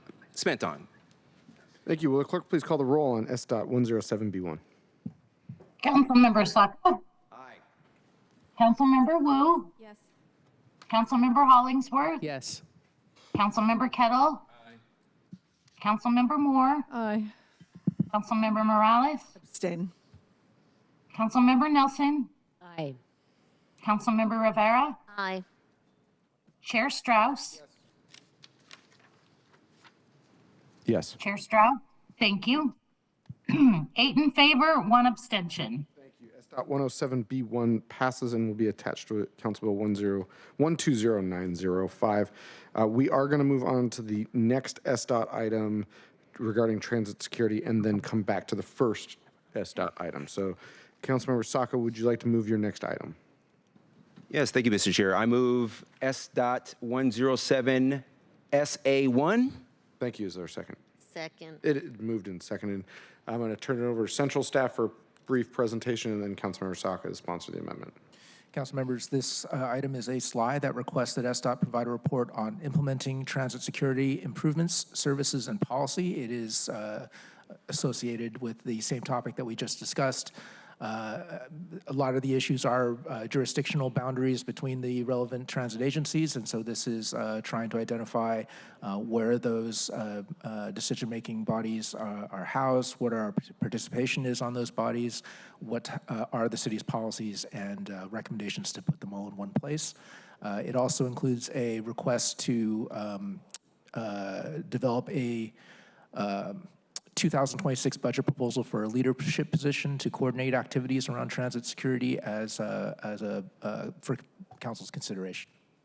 Thank you. Councilmember Saka is sponsor the amendment. You are recognized, and I will just do a friendly facilitation time check. We still have 4 more items here, the walk-ons, some end-of-day business, and there are only 2 hours of daylight left in the day, and we will be here until we're done. Councilmember Saka, you are recognized. Thank you, Mr. Chair. So this slide requests that SDOT do a top-to-bottom review of its transit security posture and policies end-to-end to better protect both riders and operators throughout our city. Colleagues, we know Seattle is a world-class city, and it needs a transit system that reflects it.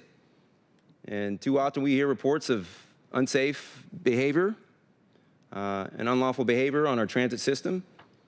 And this slide would help better protect our transit security and safety posture, again, build regional partnerships, create transparency, and ultimately, as the chair noted a moment ago, there's sometimes disparate systems and policies and implementations in place, and this would help facilitate a regional approach. So, colleagues, I ask for your support. Thank you. And also, this one was supported by our transit union riders as well. Thank you. Thank you, Councilmember Saka. As chair of the Budget Committee, I will be supporting this SLY. And colleagues, we just had robust discussion about transit security. So if your comments about the last one apply to this one, we will recognize that and move on to the next item. But I see Councilmember Kettle has a hand. Thank you, Chair Strauss. I didn't speak to the last one, so I'll take the opportunity to speak to this one and reflect on that my goal of turning every committee into a public safety committee is furthering along. And I appreciate Councilmember Saka's SLY in the sense that we need to be putting pressure across all fronts as it relates to public safety. And transit security is very important, and it's very key in terms of, as Councilmember Rivera was talking about, just the practical movement of people and to do so safely. But it has the bigger picture challenges in terms of activation. And by the way, it's not just activation of downtown, but activation in other parts of our city. And so, again, we need to put pressure. We need to, put on all fronts to really, build momentum, more momentum on the momentum that we have done this year related to public safety. So I just wanted to thank Councilmember Saka for allowing his committee to have a public safety tinge to it. So thank you very much. Thank you, Councilmember Kettle. Further discussion. Last call, further discussion. Final call for further discussion. Councilmember Saka, you are recognized, but no one else has said anything, so. Thank you, Mr. Chair. I just want to acknowledge and appreciate every last one of you for your engagement and conversation on this, and also acknowledge that Council President is a champion on this issue in particular, including the substance of what we talked about in the last item, but I appreciate the collaboration, and I respectfully ask for your support. Thank you. Thank you, Mr. Chair. Please call the roll on S.107A1. Councilmember Saka? Aye. Councilmember Wu? Yes. Councilmember Hollingsworth? Yes. Councilmember Kettle? Aye. Councilmember Moore? Aye. Councilmember Morales? Yes. Councilmember Nelson? Aye. Councilmember Rivera? Aye. Chair Strauss? Yes. 9 in favor, none opposed. Thank you. S.107SA1 passes and will be attached to Council Bill 120905. We're going to move back to the first S. item. Council President, would you like to move your item? I will move it for you. I'm looking for the number, but you're so good at that. Move S.104SB1. Is there a second? Second. It has been moved and seconded to adopt S.104SB1. Cal, could you tell us about what we're about to vote on? Council members, this item is a SLY requesting that SDOT provide a report on the performance measures and evaluation criteria used for consideration of bus-only lanes. The report is requested to use the Route 40 and the Rapid Ride R projects as examples for how SDOT does its decision-making, and it requests that the specific evaluation criteria are enumerated and described. Thank you. Council President and sponsor of the amendment, you are recognized. Thank you very much. Just to repeat a little bit of what I said the other day, this SLY asks SDOT to provide a report documenting the performance measures and evaluation criteria that SDOT uses when deciding when and where to put in bus-only lanes. That's important not only because we're the oversight body and we need to know how departments are making decisions in the public sphere, but also because we need to know how to respond when our constituents raise their concerns. And I also, when I was speaking to this before, did reference a letter that was sent by a coalition that has been asking questions since 2022 of SDOT about some of the numbers that they have. They were, and the organizations include, but are not limited to, the National Nordic Museum, the Ballard Alliance, the Fremont Chamber, and I am for sure going to be missing some of them. Pillington Properties, North Seattle Industrial Association.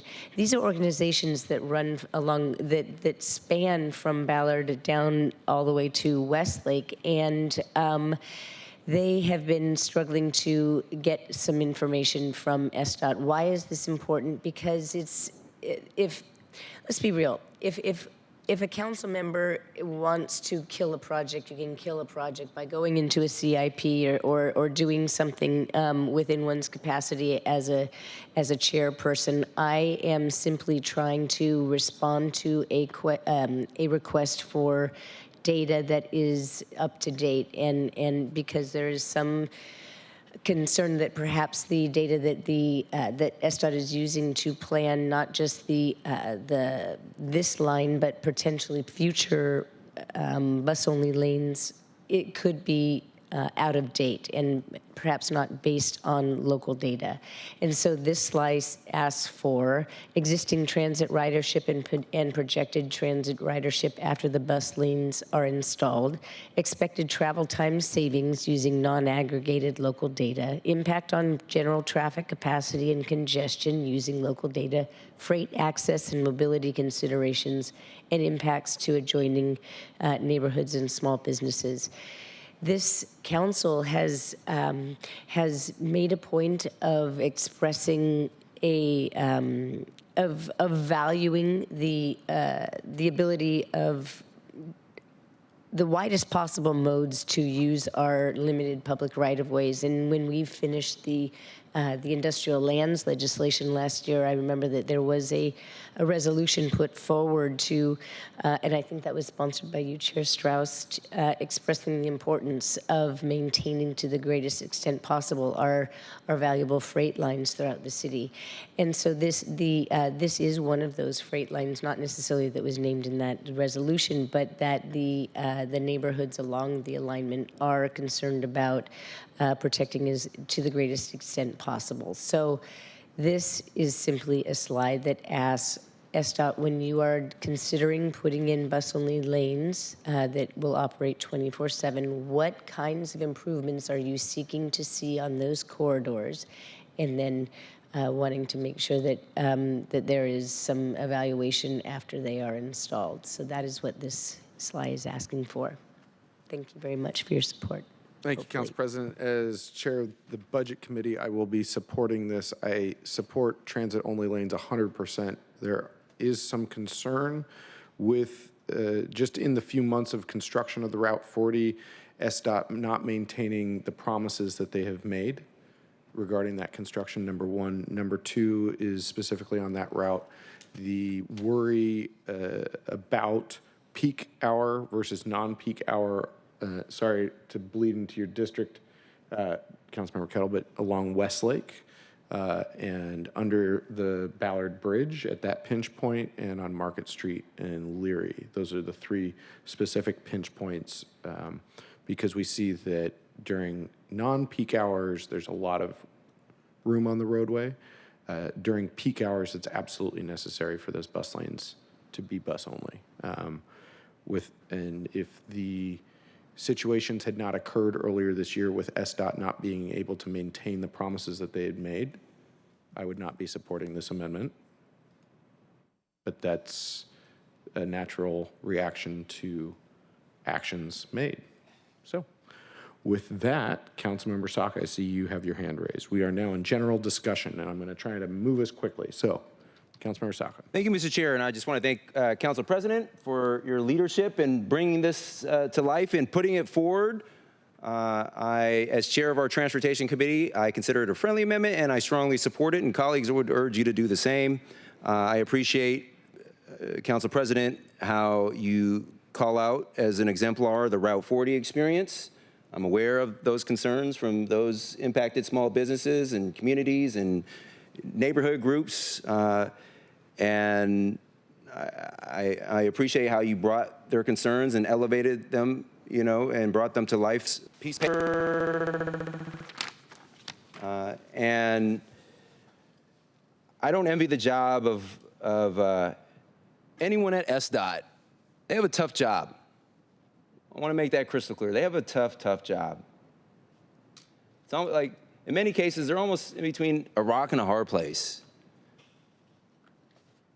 Doing their level best, working every day, the engineering teams and the planning teams and the community outreach and engagement teams, and coordinating and trying and jamming on this iterative process and trying to do their best to accommodate the many diverse needs and ultimately build a better transportation system for all.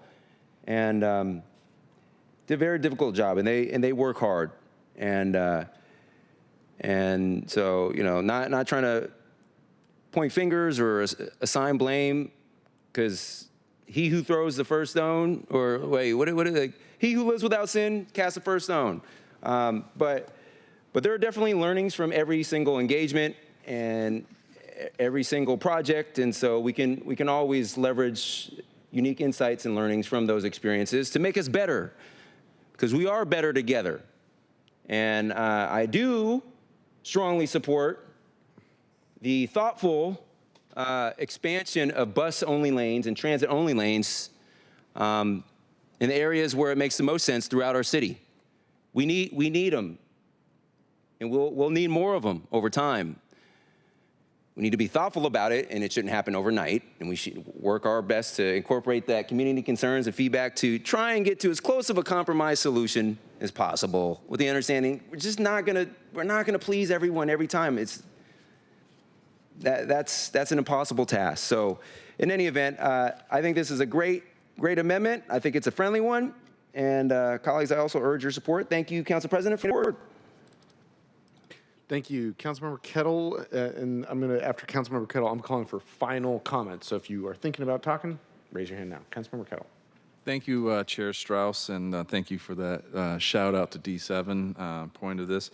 I just wanted to say first that I definitely support bus-only lines that really assist the movement of the buses. The last thing we need is buses stuck on some street throughout the city, and but those bus-only lanes should be what determines those bus-only lanes, not say this might hook a grant.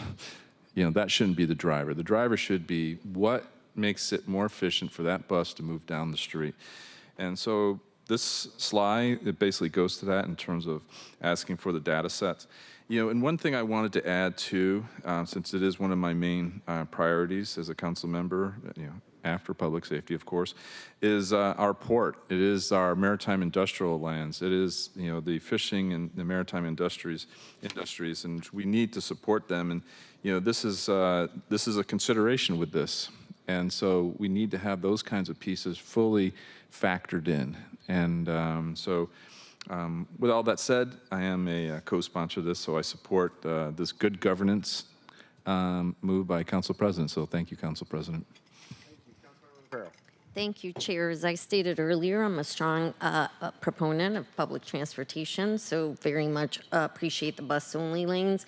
I will be supporting this amendment because I don't view our asking for information in the form of slides about all the work that we do at the city as somehow being not in support of the things that we're doing. To me, it is an accountability piece, a good governance piece, and it can also daylight some areas of improvement for those actions that we take and for those services that we provide. So wanted to say that. Thank you.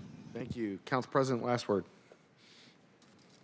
I don't want to butcher the more articulate way everybody else has supported this, so thank you very much. Thank you. Will the clerk please call the roll on S.104 SB1? Councilmember Saka? Aye. Councilmember Wu? Yes. Councilmember Hollingsworth? Yes. Councilmember Kettle? Aye. Councilmember Moore? Aye. Councilmember Morales? Yes. Councilmember Nelson? Aye. Councilmember Rivera? Aye. Chair Strauss? Yes. 9 opposed. Thank you. S.104 SB1 will be attached, passes, and will be attached to Council Bill 120905. Moving on to our last two items that met the amendment deadline. SPD, we have Councilmember Moore and Councilmember Saka. Councilmember Moore, you are recognized to move your amendment. Thank you, Chair. I move SPD 109SA1. Is there a second? Second. It has been moved and seconded to recommend passage of SPD 109SA1. Mr. Doss is with us to brief us on the amendment. Thank you, Mr. Chair and committee. This is a statement of legislative intent that would require SPD to engage with a consultant to study childcare options for SPD employees as recommended by Chief Surar and in accordance with the 30 by 30 initiative.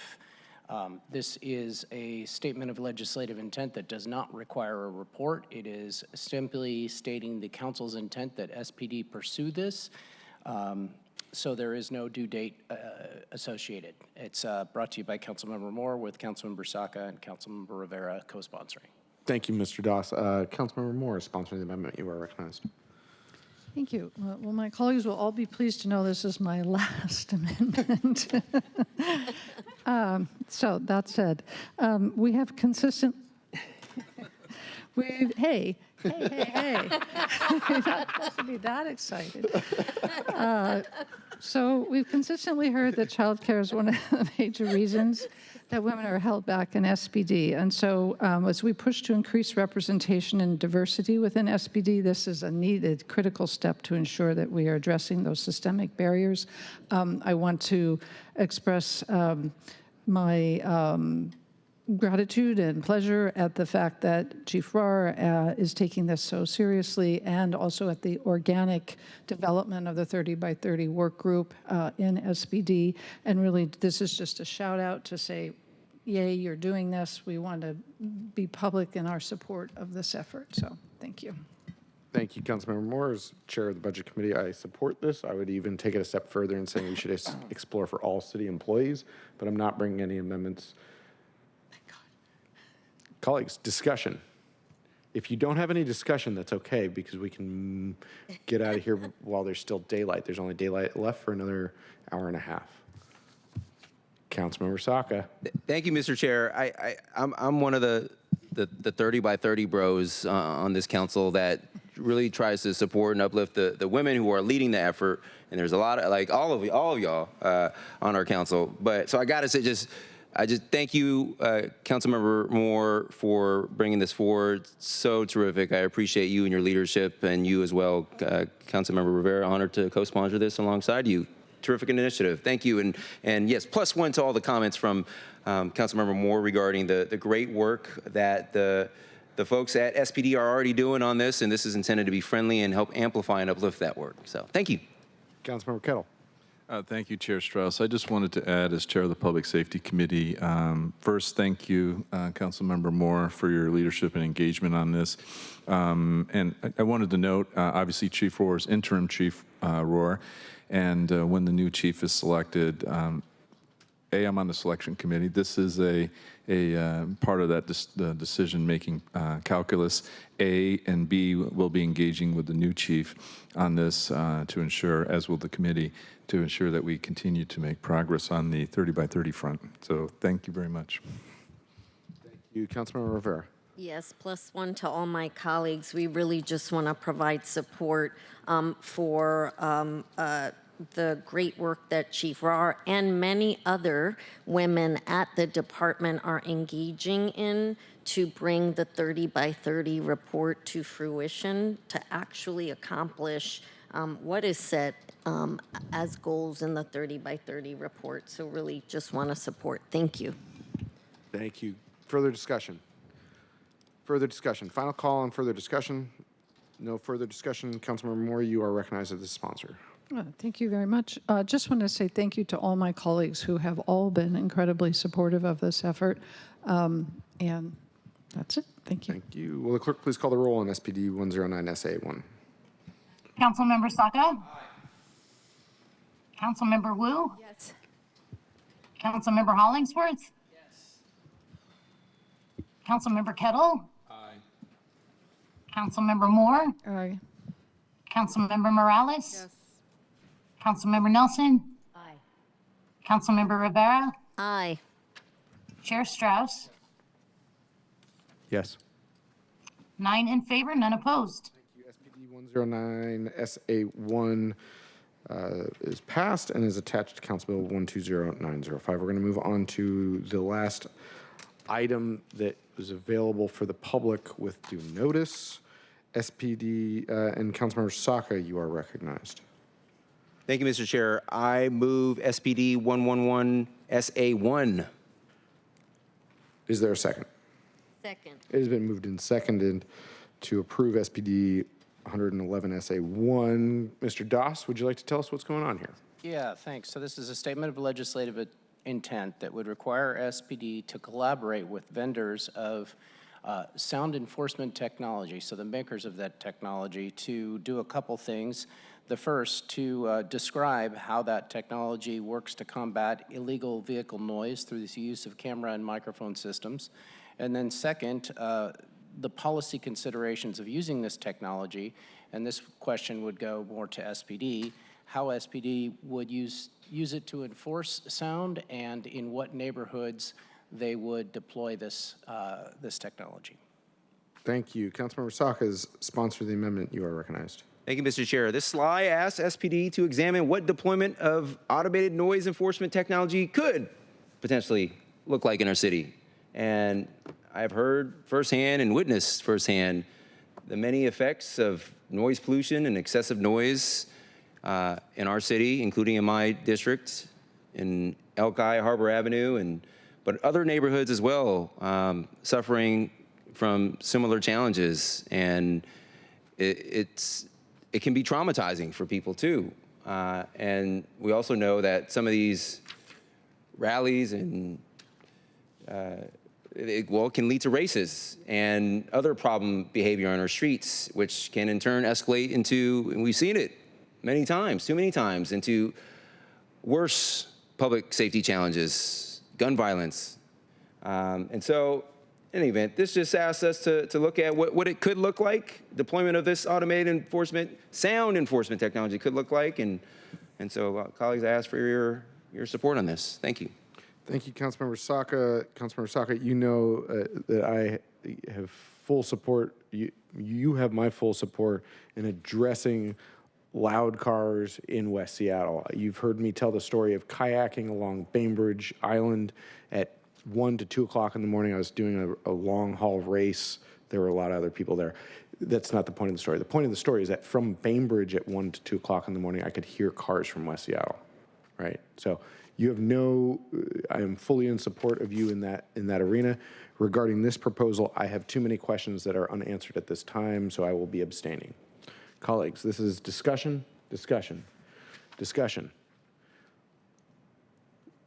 Final call, last call on discussion. Last call on discussion, last call on discussion. Final call on discussion. Councilmember Saka, last words. Thank you, Mr. Chair. Yeah, no, I just humbly ask for your support, colleagues. Thank you. Thank you. Clerk, will you please call the roll on SPD 111 SA1? Councilmember Saka? Aye. Councilmember Wu? Yes. Councilmember Hollingsworth? Yes. Councilmember Kettle? Aye. Councilmember Moore? Aye. Councilmember Morales? Abstain. Councilmember Nelson? Aye. Councilmember Rivera? Aye. Chair Strauss? Abstain. 7 in favor, 2 abstentions. Thank you. The motion passes and SPD 111 SA1 is attached to Council Bill 120905. Now, colleagues, because we have gone out of process in a number of ways with the remaining amendments, and because we are going to take a short recess, I'm going to ask Seattle Channel to leave the cameras on and leave the microphones on, because I'm also asking colleagues, please don't go anywhere. We just have to figure out, we have to unsort the mess that's before us procedurally. So we're going to hang tight. If there's no objection, we will be in recess until 2:53 p.m., which is in 4 minutes. We're going to leave the cameras on. We're going to leave the microphones on. Please don't go anywhere unless you need to use the restroom.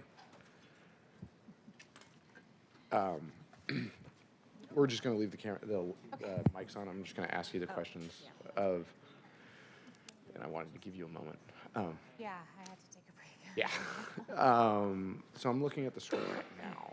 Want to make sure that we have quorum though still. I don't want people to think that we're, sorry, I don't want members of the public to think that we're having a meeting at this point. Okay. Recess, correct? Correct. Yeah, so we have Camera. more than 5 council members here. Even though the cameras are on and the mics are on? Okay. It's still, Then I'm just going to bring us out of recess. well, we lost 2 council members, 1 council member, yeah. Okay. Get out of here. Still 4 minutes? Yeah.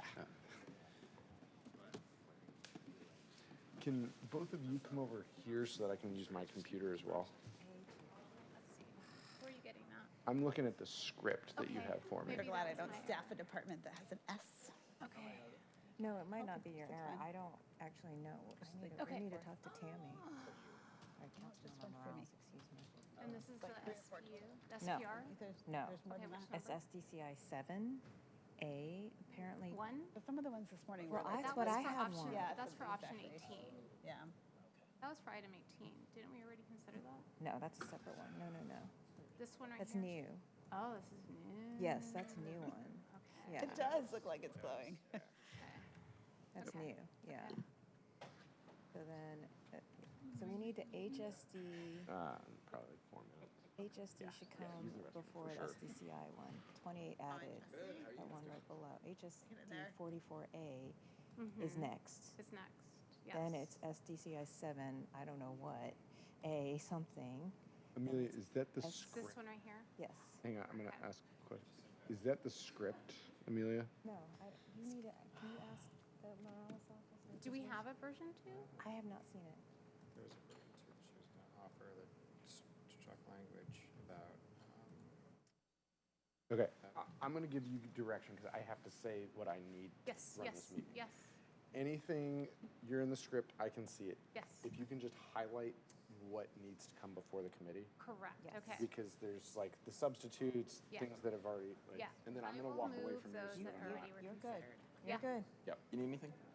Yes, so Lots of HSD things. next is definitely next. Lobotomy? Mics are hot. Right Heads here? up. Yes, that one's definitely next. This one's wrong place, sorry. Yeah, I gave you, I sent you an email. I didn't want to mess, like, yeah, anyway. I'll go ask her. Can you please check? Because there she is. Can you, yeah. I'm going to go to your email. I did not see version 2. Nope. I know.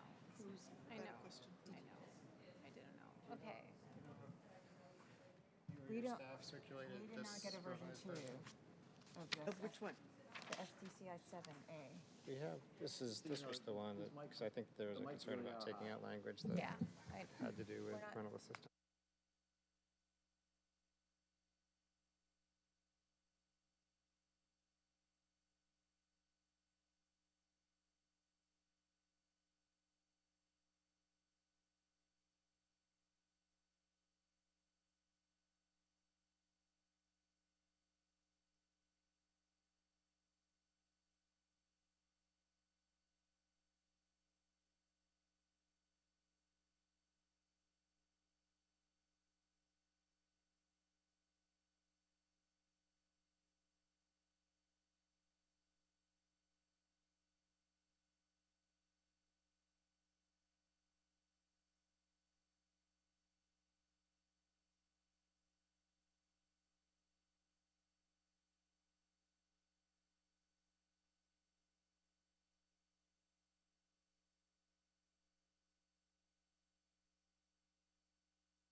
We're going to rock and roll back on because I've got 3, 4, 5, 6. We have a quorum. At this time, the Select Budget Committee meeting will come back to order. It is 2:55 p.m. I'm Dan Strauss, Chair of the Select Committee. Will the clerk please call the roll? Councilmember Saka? Here. Councilmember Saka? Here. Councilmember Wu? Councilmember Hollingsworth? Here. Councilmember Kettle? Here. Councilmember Moore? Here. Councilmember Morales? Here. Councilmember Nelson? Councilmember Rivera? Present. Chair Strauss? Oh, thank you. Chair Strauss? Present. 7 present. Thank you. And Councilmember Wu is now present. Colleagues, we're going to go into the last 4 items of that were not on the agenda. We're going to talk about these walk-ons. We're going to go through them one by one. I'm going to just talk about why walk-on amendments are not good. And it's not because of me or my process. We are public servants managing a public process that under my chairship, it has been my goal to increase transparency. Budget amendments that are walk-ons do not increase transparency, and at times they decrease transparency. The public, and the way that this works, I see that there is an amendment here to use the same amount of money for a good program, the same amount of money that was pulled out of and voted no out of the chair's package. Colleagues, the reason that we have amendment proposal deadlines is because if colleagues want to take something out of the chair's package and use it for a different purpose, that's totally fine. But it needs to be on the agenda so that the public knows what is going to happen in committee when we have public hearings. We had a public hearing earlier this week where I had pushed central staff and the clerks to publish the agenda for this week's work 24 hours earlier than typical so that the public had time to digest what we were going to do this week and that they could be well prepared during the public hearing. When I see an item being funded for the same amount of money that was taken out of the chair's package, that troubles me, because when items are pulled out of the chair's package for an up or down vote, that function is to allow you to share your dissent, not as a means to subvert the amendment deadline. And so when the agenda was published, if there had been an amendment to remove the workforce equity program to instead fund a different good program, then the public would know that the workforce equity team might not be funded. But at the beginning of this week, the public did not know that that was a potentiality because there was no amendment and there was no amendment attached to the agenda. The second reason that these are troubling is because of workflow. Central staff has been working so hard since September 24th to be of service to us. In the last few days, while we have been on the dais, central staff has been here presenting to us while at the same time getting ready for next week, where we have to vote this mammoth, Councilmember Saka, you like props. We have to double check this amount of work. But central staff has not been able to double check this work in the last few days because they've been working on additional amendments and many more amendments that did not reach chambers. So the public only has a very small, we have 4 amendments before us. We've already voted on a number of amendments, and I don't even want to share with the public how many potential amendments central staff has worked on that is not here at the body. We are late. Central staff will be working over the weekend when they should have been working during this week.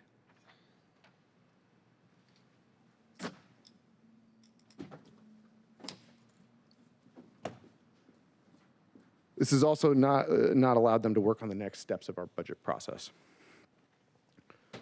And so, Council President, I will be making the request, with your permission, to direct central staff to work on no further amendments between here and final passage out of this committee or final passage from City Council, with the caveat of fixing errors. Do I have your permission? You are the chair. I do not feel that it's my role to interfere in your process, but I do understand your sentiment. Colleagues? I'm looking everybody in the eye except for the vice chair who's not here. No more amendments. It undercuts good governance, it undercuts transparency, and it is not good management.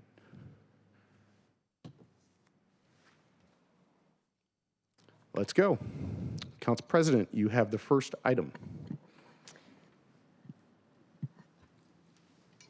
Colleagues, this is an opportunity for us. President, you are out of order. You need to move the item.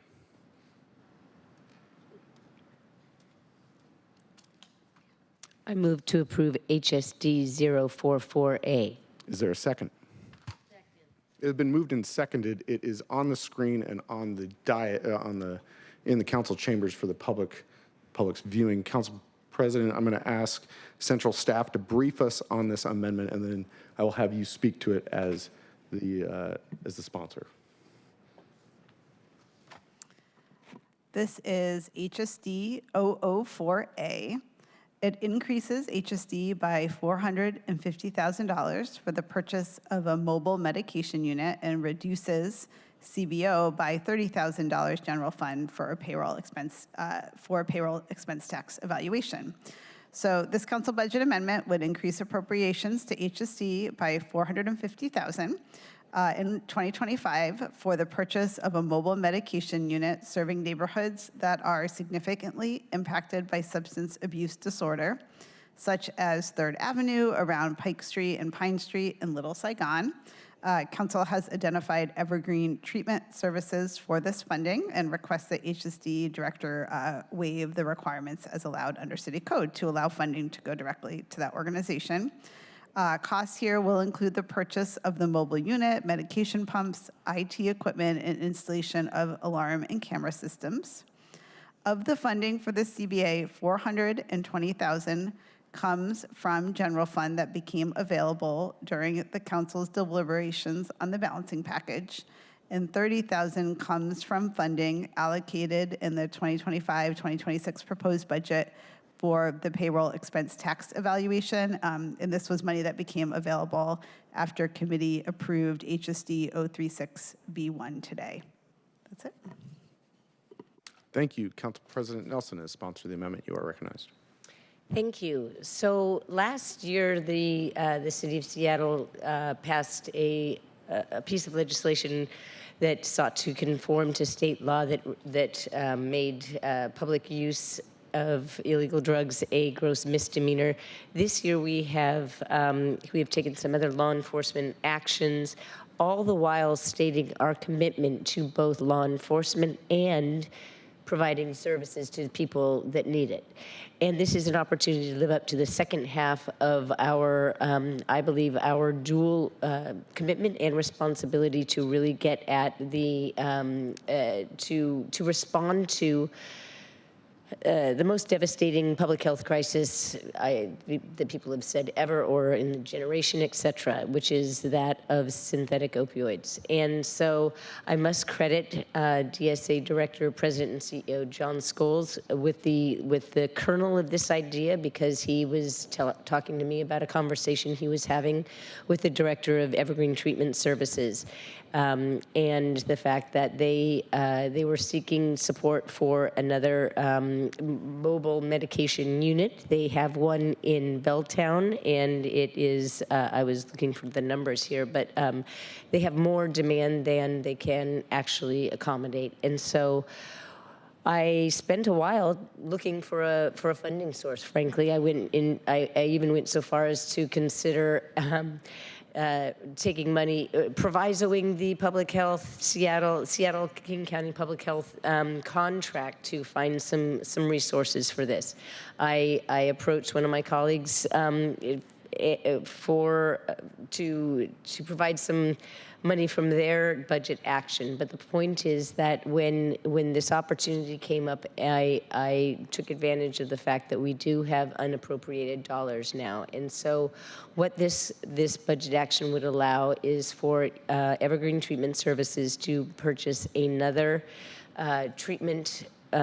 mobile treatment van, and with the expectation that they will, and it will be stipulated, provide services in the downtown core where we have seen the greatest concentration of not just crime related to drug use and drug dealing, but also overdoses over the past couple of years, and also we are seeing what is happening in Little Saigon, not necessarily as a result of, but in part of the actions downtown. It is going into other areas, and so this is an opportunity to provide treatment in both of those neighborhoods as needed, and there will be agreement with Evergreen Treatment Services about how many hours the mobile van will serve in these different places. But I appreciate your consideration of additional treatment, and this is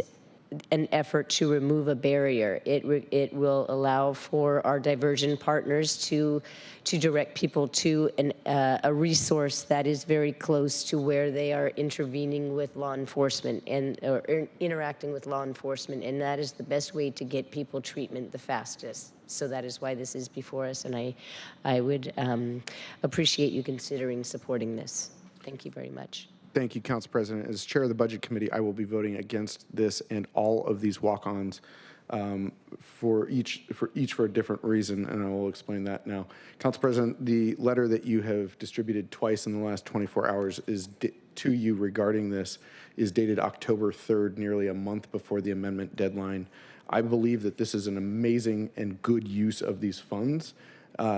And had I been aware of this request, we would have included this in the chair's package. I will be voting no today. Councilmember Wu, you are recognized. Thank you. So I want to speak to how badly this mobile treatment center is needed, especially in Little Saigon and CID communities. Let me paint a picture for you. I welcome anybody to drive by or walk by, but we had our park opening a couple months ago during the summer, Hoi Mai Park. If you go by there, there's people sitting there, hunched over. I've spoken to many of these people, and people who are just trying to get away from their addictions, who feel dope sick and then really want to get away from their addiction but are not able to. I think having this mobile treatment center will be really helpful in helping community members there really improve their treatment options. It's a valuable, unique addition to the public health and safety and may relieve our first responders. Station 10 goes to 12th and Jackson at least 3 times a day.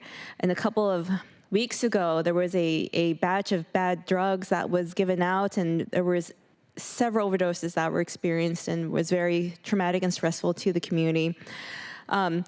As well as, this idea, I've been hearing it in community, people want it. And when I first heard that this was an option, reached out to many community members who have been asking and talking about this for over 2 years, and they were really excited that this possibility might exist. So I'm really thankful to Council President for all her work on this, her steadfast resilience to finding the funds, and for seeing the big picture when it comes to public health and substance abuse to get us moving forward. Thank you. Thank you. Councilmember Moore, you are recognized. Thank you, Chair. I had a couple of questions and a comment. So is this to supplement what the mayor recently announced with the additional methadone medication vans? I'm going to go with Jennifer. Sorry, Jennifer. I'm not familiar with that announcement. I'm sorry. I can, as budget chair, can say that this would be on top of the $1.5 million that we have set for the area. This is a good program, and this amendment's late. Back to you. Okay, thank you. And so how does this fall into the crisis care levy money because there's money through the crisis care levy for King County to expand their mobile medication units. I'm going to call on Jennifer again. My apologies. I am not, I'm covering for my colleague who's not here anymore who did cover public health. So I'm just not familiar enough with the crisis care levy to be able to answer that question. My apologies. Council President Nelson has sponsored the amendment. Would you like to respond? I am not aware of how this interacts with the planned funding for for medication for opioid use disorder. Thank you. Councilmember Moore, you still have the floor. Okay, thank you. Yeah. So, I mean, obviously very supportive of all of this additional effort.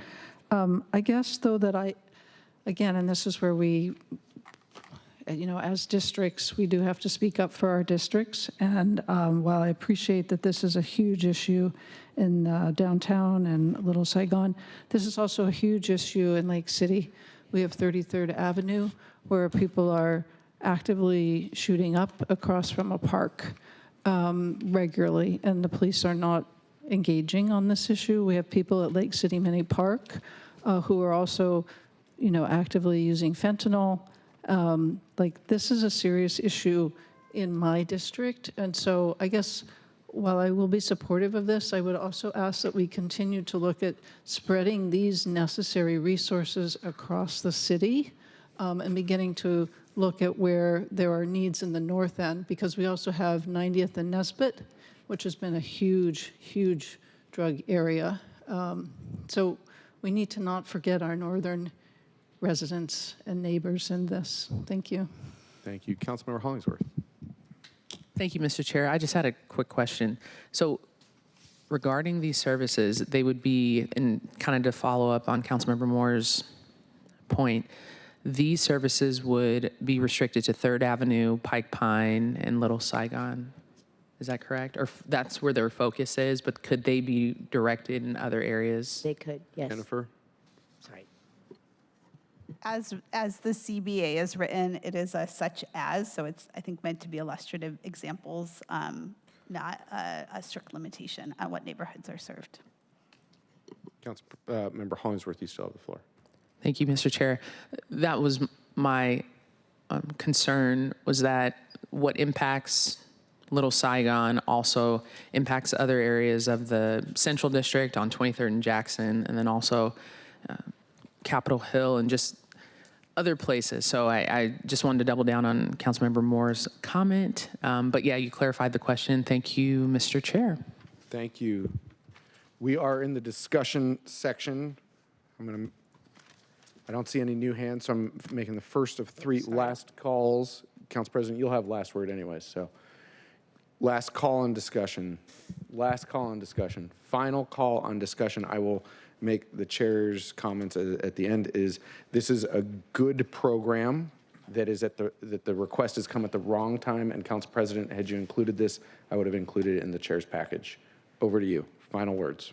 I wanted to respond to the question about, or the statement about Aurora. Yes, ETS does have a unit along Aurora Avenue and 137th as well. So they,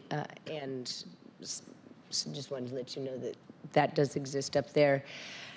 The thing is, I do recognize that this is a late coming request, Chair, and I also would like to just state that I did try to get funding for the Thunderbird Treatment Center that the Seattle Indian Health Board is building on Vashon, and for reasons that don't need to be gone into right now, that was not included in the chair's balancing package. So I do recognize that this is late, and I appreciate people's patience and willingness to consider this additional resource. As I said the other day, the drug crisis is at the root of so many other problems that we are spending resources on and talking about in various committees throughout the year, as well as during budget season.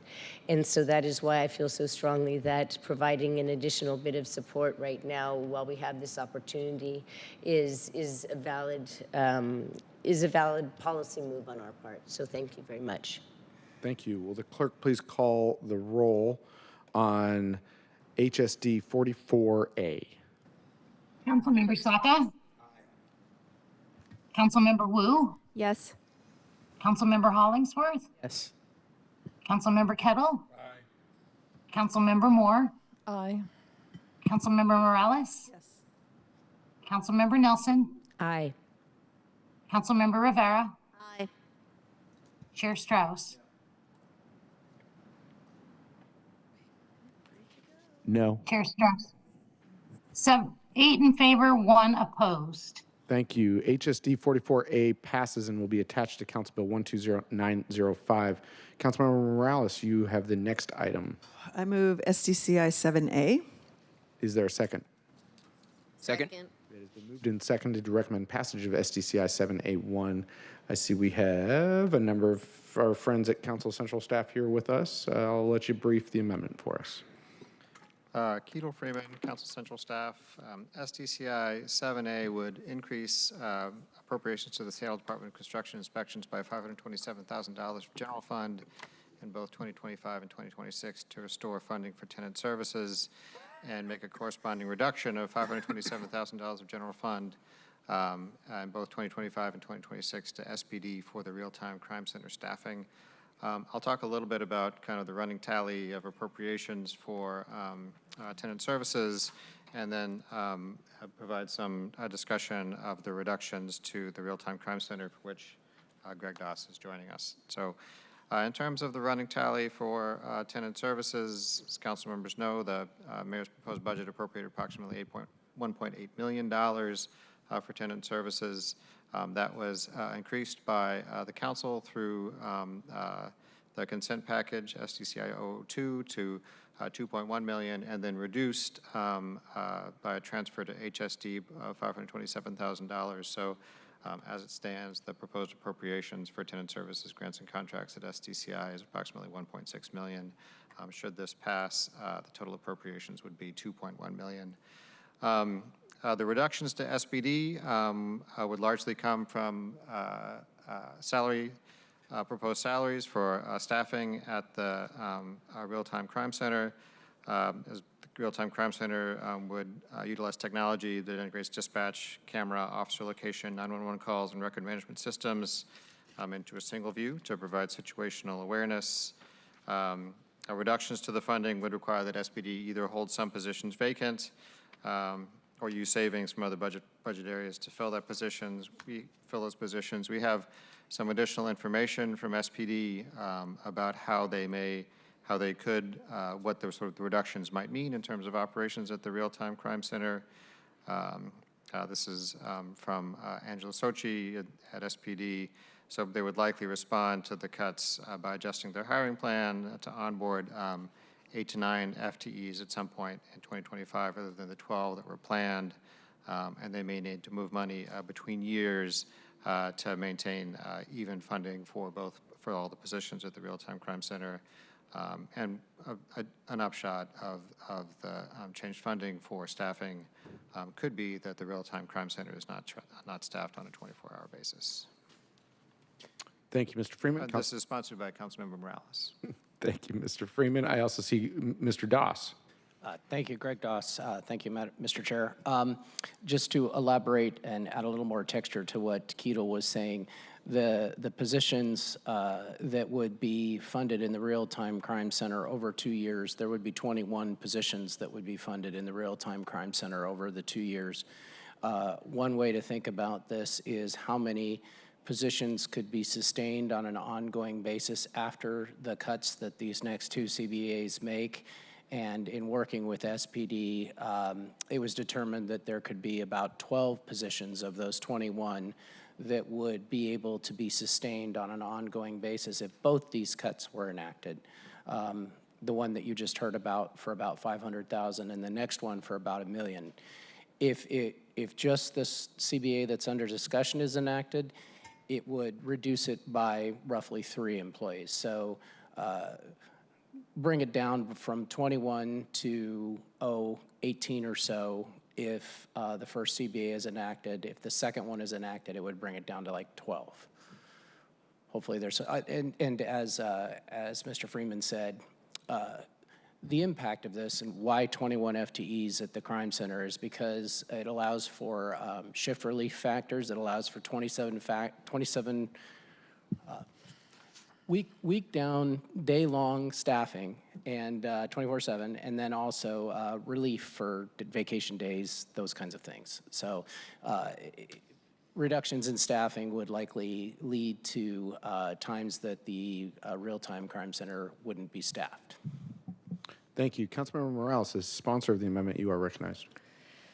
Thank you, Chair, and thank you to Keatle and Greg for helping get both of these ready. So, colleagues, as I've been saying all week, we know that renters across the city are experiencing high need, and this is an attempt to restore some of the funding so that we can continue to provide the level of service that we have. We know that renters have been asking us to multiply several-fold what we already do. So I won't repeat all the same statistics again, just to say that we know, as Council President Nelson mentioned, that what we're doing as a city is not enough. We know that tenant services include eviction prevention, particularly in other languages, by, for example, Via Comunitaria, who provides it in Spanish, Interim CDA that provides in Mandarin and Cantonese. They host with legal clinics. They provide assistance in situations that renters need support for example, deposit returns. I think we are aware of the services that are needed. Regarding the RTCC, if we took just a fraction of this budget, we could fully fund existing levels of tenant services. And as a reminder, the current proposed budget appropriates $2 million in '25 and $3.7 million in '26 towards the Real-Time Crime Center for a total of almost $5 million. The combined effect of both of these walk-on amendments would be to take $527,000 in '25 and $1.5 million, a little over that, in '26. That means that the RTCC would still have $1.5 million in '25 and $2.1 million in '26 for the Real-Time Crime Center. No position authority is being removed by either amendment, so SPD could choose to fund any combination of positions with the remainder, plus any other civilian position salary savings or other general fund appropriations in the Chief of Police BSL. So I, again, want to thank Central staff for assisting me in getting this done, and I'm asking for your support. Thank you, Councilmember Morales. As chair of the Budget Committee, I will be voting no and recommending a no vote based on the funding source, while I fully support the funding where it would go. So here we are again. Councilmember Moore, I see you have a hand, then Councilmember Kettle. Yeah, thank you, Chair. As a co-sponsor of restoring money to tenant services, I clearly support restoring tenant services, but I'm going to be voting against this because this takes the $527,000 that was set aside for rental assistance, i.e. eviction legal defense or rent arrears, that we just previously voted to take from SDCI and put into HSD. And that is basically a workaround against what we just voted on. So I will be voting against this for that reason. Thank you. Thank you. Councilmember Kettle. Thank you, Chair Strauss. You know, the Real-Time Crime Center is extremely important to us as a city. And one of the themes of going through this budget process is the idea of budget actions versus committee actions.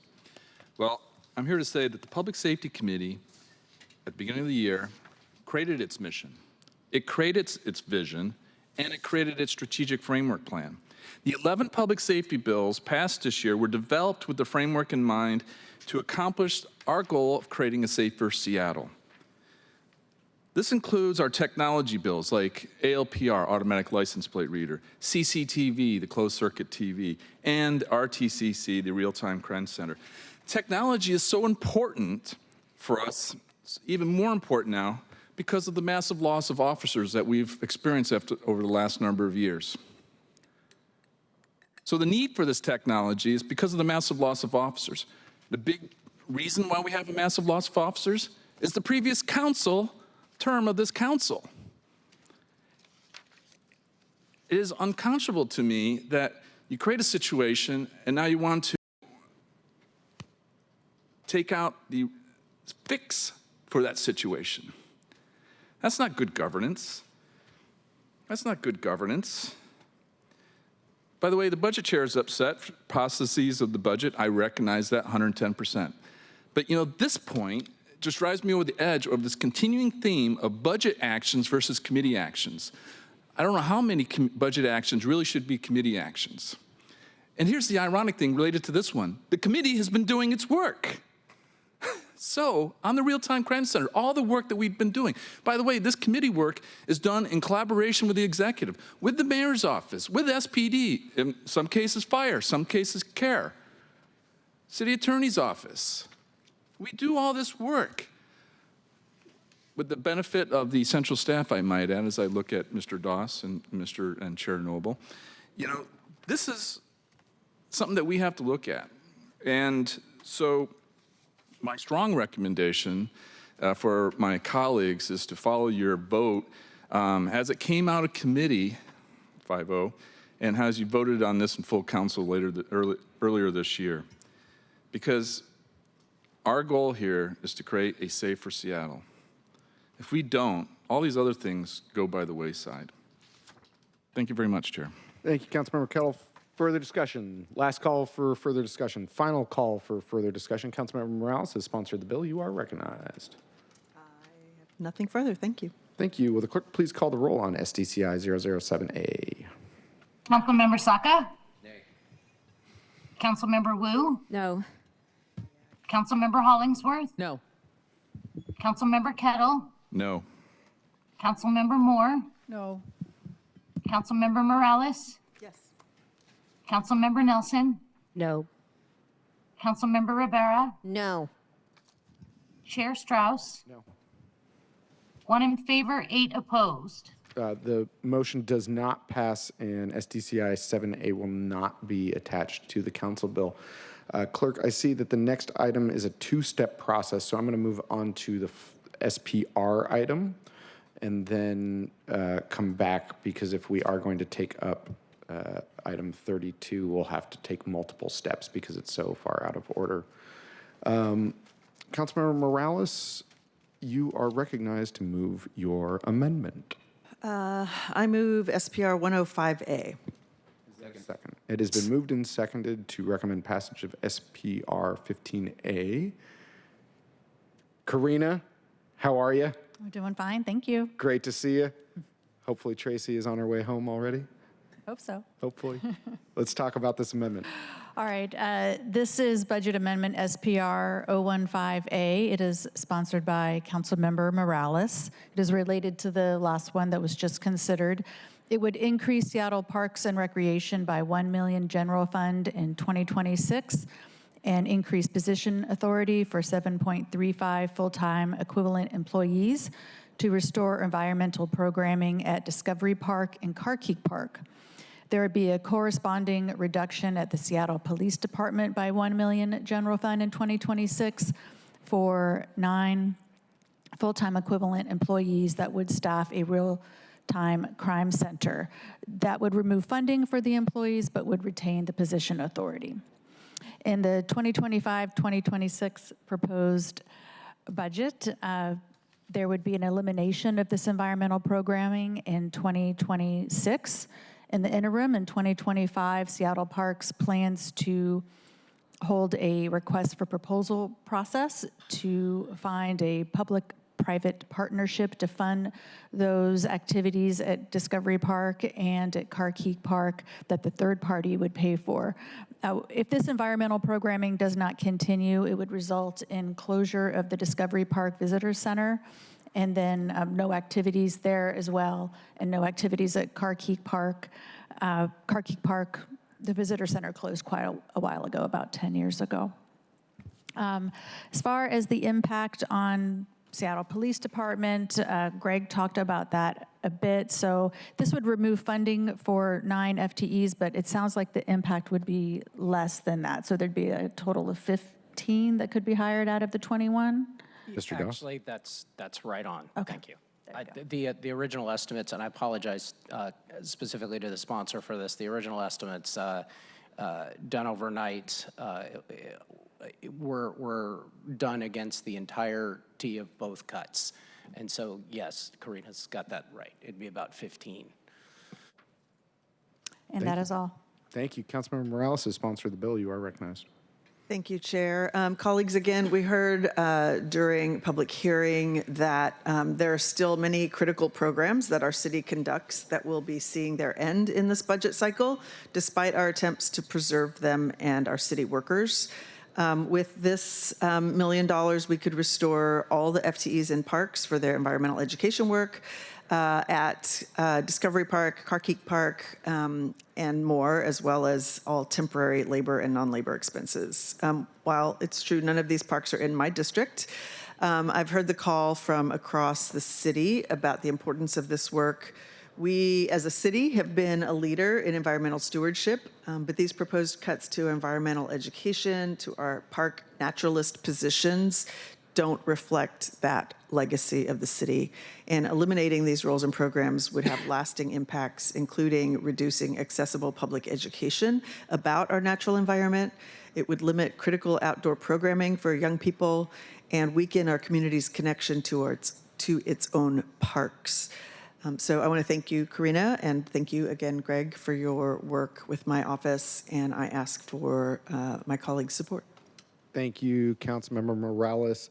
As chair of the Budget Committee and the council district representative of one of these locations, as well as before I was gerrymandered, my district abutted Carkeek and the Environmental Learning Center. So I'm just gonna, I feel such love for both. Just to say, Councilmember Morales, I appreciate you looking out for the North End. I would have appreciated a little bit of outreach because, as was conveyed by central staff, this funding is in existence for next year, and it provides us the time to make the decisions for the following year. And there are important decisions that need to be made. If my goals are met, we're going to be able to have really good, robust programming there. There are more complex questions to be answered than we have time for this afternoon. And so if there was an imminent retirement of these services, we would have been taking a different approach, but we have time to make a smart decision over the course of the next year. So I will be opposing this. And with the understanding that we're coming back to this question.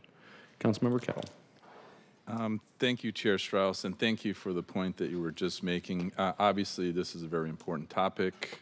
As a not too long ago stay-at-home dad who's been to that location with his young daughter in the park nearby, I'm well aware of it, and to your point, it's important. And in going to the previous one too, tenant services are important, and I understand my colleague, Councilmember Moore, is working that very hard. With those 2 points made, the points that I made just previously are still germane. We have to ensure that we have the safe base in our city so that we can all move forward successfully across all elements of government. So thank you very much, Chair. Thank you. Councilmember Rivera. Thank you, Chair. I'm lucky enough to serve on the Parks Committee with Parks Chair Hollingsworth. And I know that Seattle Parks and Rec has been working with private partners to provide this type of programming at the parks because we've seen funding being challenging. And I very much support private-public partnerships where we can to ensure that we can continue programming because it is important type of programming, particularly for our young people. So wanted to note that I know Parks is engaged in those partnerships to ensure that these kinds of programs keep going. Thank you. Thank you. Last call for discussion. Last call for discussion. Final call for discussion. Council President.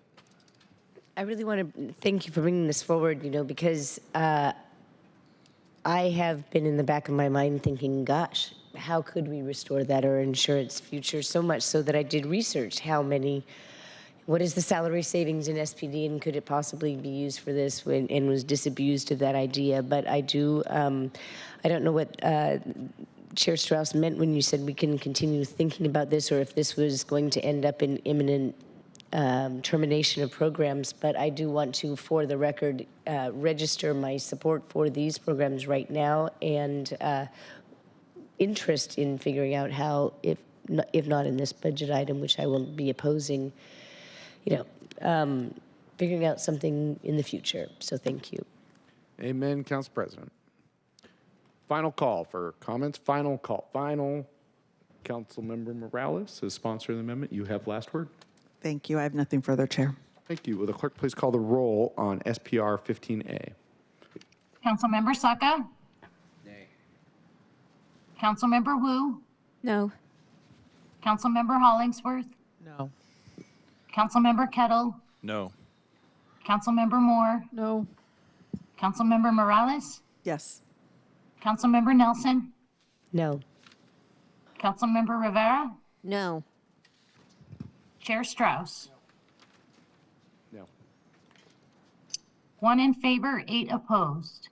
The motion does not pass, and SPR 15A is not attached to the underlying bill. We're going to move on to SDOT 8B. Councilmember Saka, this proposal is so far out of order that we have to take multiple steps backward to make the adjustment, as well as we had a pretty deep conversation about this earlier this week. And so this would have been the appropriate action to take yesterday morning. And so I'm checking with you to see if you want to continue moving forward.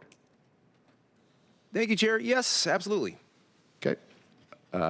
Floor is yours to make your motions. All right, I want to make sure I have the script right here. I move to rescind SDOT 008A1. Pause there. What's that? Pause there. Pause there. Okay. Second. Second. That's the first step. First rescind. So it has been moved and seconded to rescind, and we will now take a vote. Is that correct? Correct. And you So- can do it by unanimous consent, or we can do a roll call vote. And is there discussion? You can have discussion. There's discussion. Colleagues, I'm going to take a moment to discuss this. Councilmember Saka and I have been in discussion about this amendment. It's something that I support, and I'm going to share for the record the background on this because Councilmember Saka is amending my amendment. A year ago, in the last budget cycle, I pushed King County Metro to produce an ambassadors program on their buses. Vice Chair, I heard you make mention that you've seen ambassadors on the buses. I haven't. No, on light rail. Oh, on light rail, because Sound Transit is doing a better job than King County Metro. That's correct. And this, my amendment last year was to push King County Metro in the same direction as Sound Transit. And so for a year, they had been instructed to create an ambassadors program. At the beginning of this budget cycle, I requested an update from Metro regarding this, and they have not been able to provide me one. Councilmember Saka, so my understanding at this time is that they have made no progress on the ambassadors program.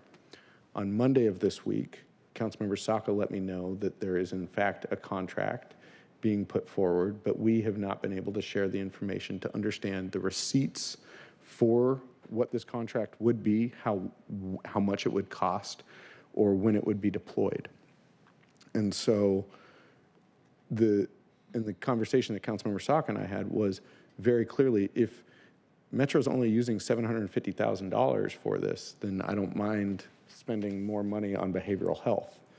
If they are using the full $1 million for their contract, as was asked of them, then we need to add money to this proviso, which I'm also comfortable with.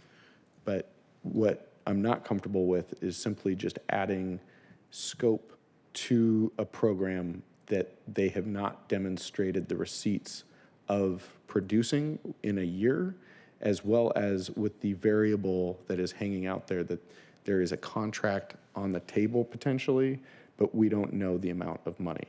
So for those reasons, Councilmember Saka, as I said on Monday, I am here to support the addition of the behavioral health if the proviso number is increased, but I'm not going to be able to support simply adding scope to a project that I've been pushing for a year to get off the ground, and I don't see results.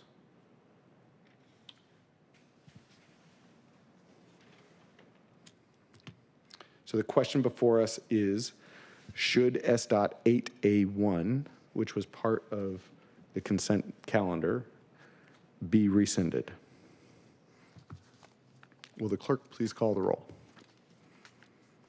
Councilmember Saka? Aye. Councilmember Wu? Yes. Councilmember Hollingsworth? Abstain. Councilmember Kettle? Aye. Councilmember Moore?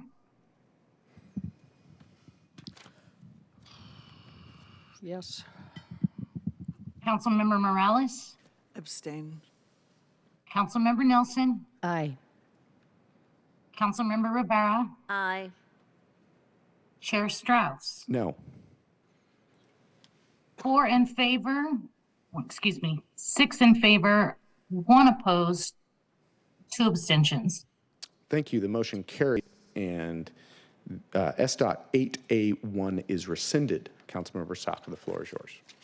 Thank you, Chair. I move to rescind SDOT 008A1 as follows. You are out of order. At this point, we are approving SDOT 008B. Yeah, I don't know all the language, so I welcome. Just move SDOT. You need to move your item, Councilmember Saka. Just move this one. I move SDOT 008B. Second. It's been moved and seconded. Councilmember Saka, Calvin, would you like to brief us on the amendment? Council members, SDOT 008B1 is an alternate to SDOT 008A1 that was in the package. It simply adds the King County Behavioral Health Team as an eligible expense for the $1 million proviso. Thank you. Councilmember Saka is sponsor of the amendment. You are recognized. Thank you, Chair. So what this would do is would allow us to tell a more complete, holistic story of our security posture and practices on transit. This is intended to be a friendly amendment that actually builds upon the amendment that was originally proposed and included in the original chair's balancing package, although I think I do note, I think all of our, if I recall correctly, all of our names were ascribed to this item as the author, the original amendment of that authorized the ambassadors. Regardless, this allows us to use the same funding source, in this case, the Seattle Transit Measure, to add and enhance our capability and expands it by authorizing King County Metro's new behavioral health team, which is a really cool new alternative response, essentially social workers, if you will. I'm still learning more about the capabilities. I think this program launched probably in the last year and a half. In the intervening time that the chair mentioned that he was trying on the prior council to authorize expansion of transit ambassadors. So situations and circumstances change, least of which is a completely new composition of a new council. Priorities change over time, and this allows us some extra flexibility to, again, deploy social workers on our transit system in Seattle at key stops to make sure we provide the appropriate human resource to address human needs and ultimately address our security and safety situation on transit. So really cool new program. And by the way, we're gonna be taking up some more of the, at least information, learning more about the full spectrum of options, including some of the stuff that I hope we authorize as part of this budget, transit security, what policing looks like, ambassadors, and now this. the new behavioral health team, social workers, we're going to be learning more about that in committee, at least from an informational perspective in Transportation Committee next year. But really cool program, awesome innovation, and I think it allows us to tell a more complete, compelling narrative about how we view and compassionately approach our various public safety challenges, including on our transit system. So I ask for your support. Thank you. Further discussion? Councilmember Rivera. Thank you, Chair. So in essence, the old amendment was just ambassadors, and this one is ambassadors plus the behavioral health folks. Correct? Correct, yes. Thank you. Council President. Could you please describe what were the ambassadors supposed to do? The ambassador program is sort of a first contact of support, concierge support for riders accessing the transit system. They have not been deployed yet. As mentioned before, there are some examples of how Sound Transit has done that. In a lot of ways, it's additional Metro Transit employees interacting with transit passengers, and not necessarily. This is a bit of a contrast to the transit security questions that have been talked about at the committee as well. So not as much from a security standpoint, but from a customer service connection standpoint. Thank you. And they were to ride on the buses? Yes. Yes. Okay. Thank you.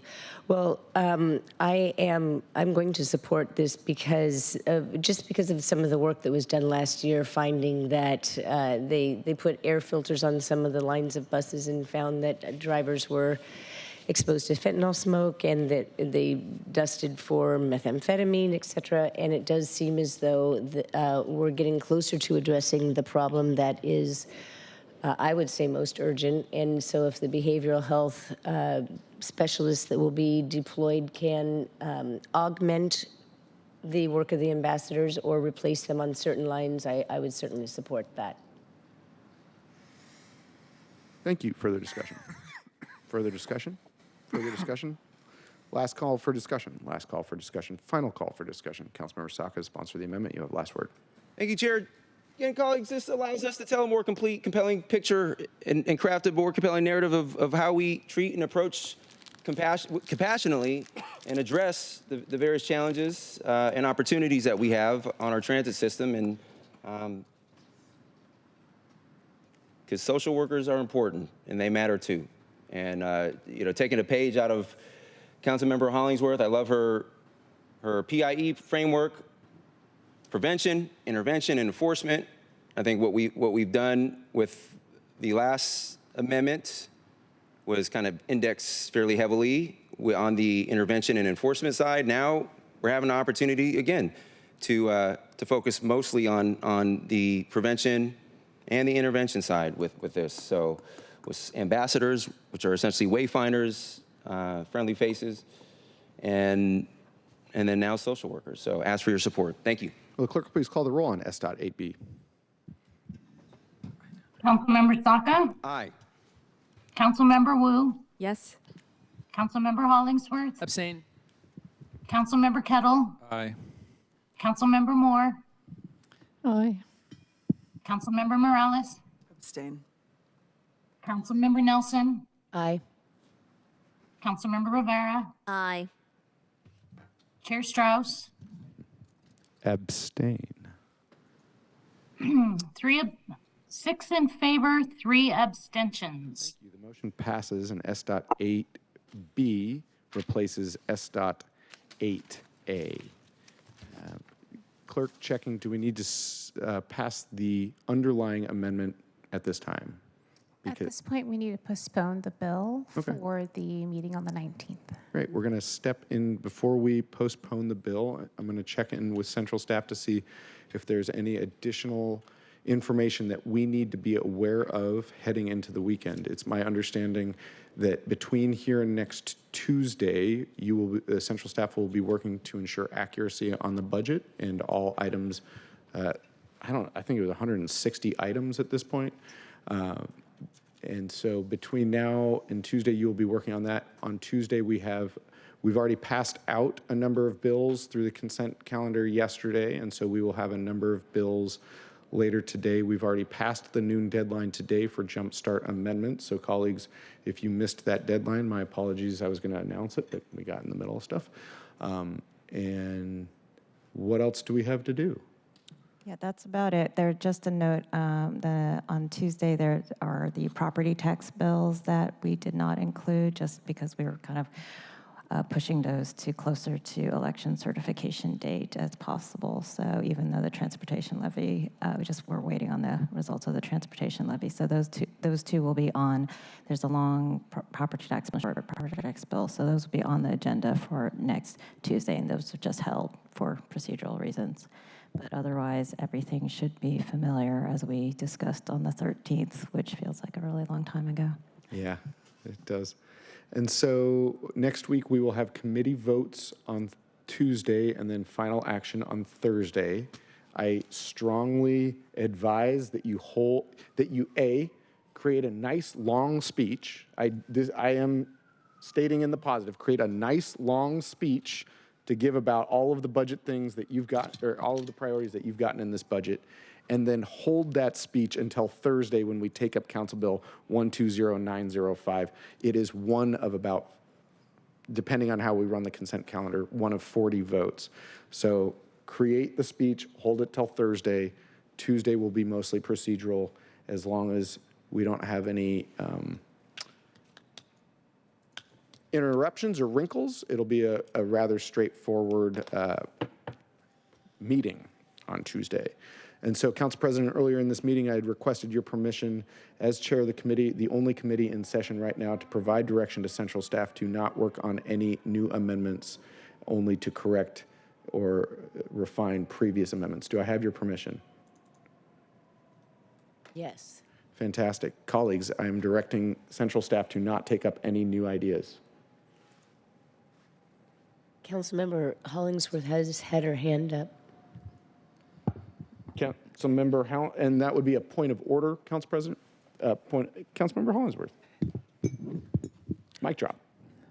My apologies. That was inadvertent, but I do have a walk-on amendment. Just playing. I just thought that was a great joke to end. I'm just playing. Thank you, Mr. Chair. 3:53 p.m. and the streetlights are about to come on. If there's no objection, Council Bill 120905 will be postponed to the November 19th Select Budget Committee. Hearing no objection, the bill is postponed until further consideration on November 19th. Councilmember Rivera, I see your hand. Thank you, Chair. I just want to take the opportunity to thank central staff and also our legislative assistants in our offices for all the late night hours this past week especially, but throughout the budget process to get all of this put together. Really appreciate all the hard work. It is a lot of work, and it was fast and furious. There was not a lot of extra time or cushion. It really was, the train left the station and it did not stop. And it was a lot of work for everyone, but I very much appreciate central staff and our LAs for the support you've provided all of us during this time. Thank you. Well said, Councilmember Rivera. Council President.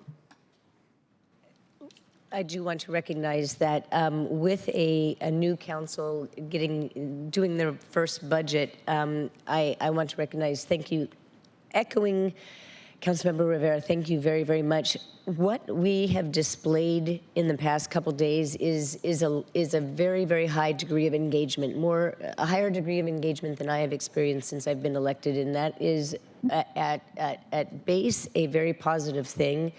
It does end up with a lot of work on everybody's part because we are really looking at things deeply and thinking about our policy priorities going forward. So in recognition of that, thank you very much.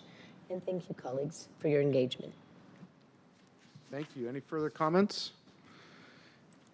Seeing no further comments, we've reached the end of today's meeting agenda. The next Select Budget Committee meeting is scheduled for November 19th at 9:30 a.m., where the Select Budget Committee meeting will consider final votes on the proposed budget. Verbal public comment will not be accepted on November 19th. And members of the public may continue to submit written public comment at council@seattle.gov. Is there any further business to come before the Select Budget Committee before we adjourn? Hearing no further business, the Select Budget Committee is adjourned.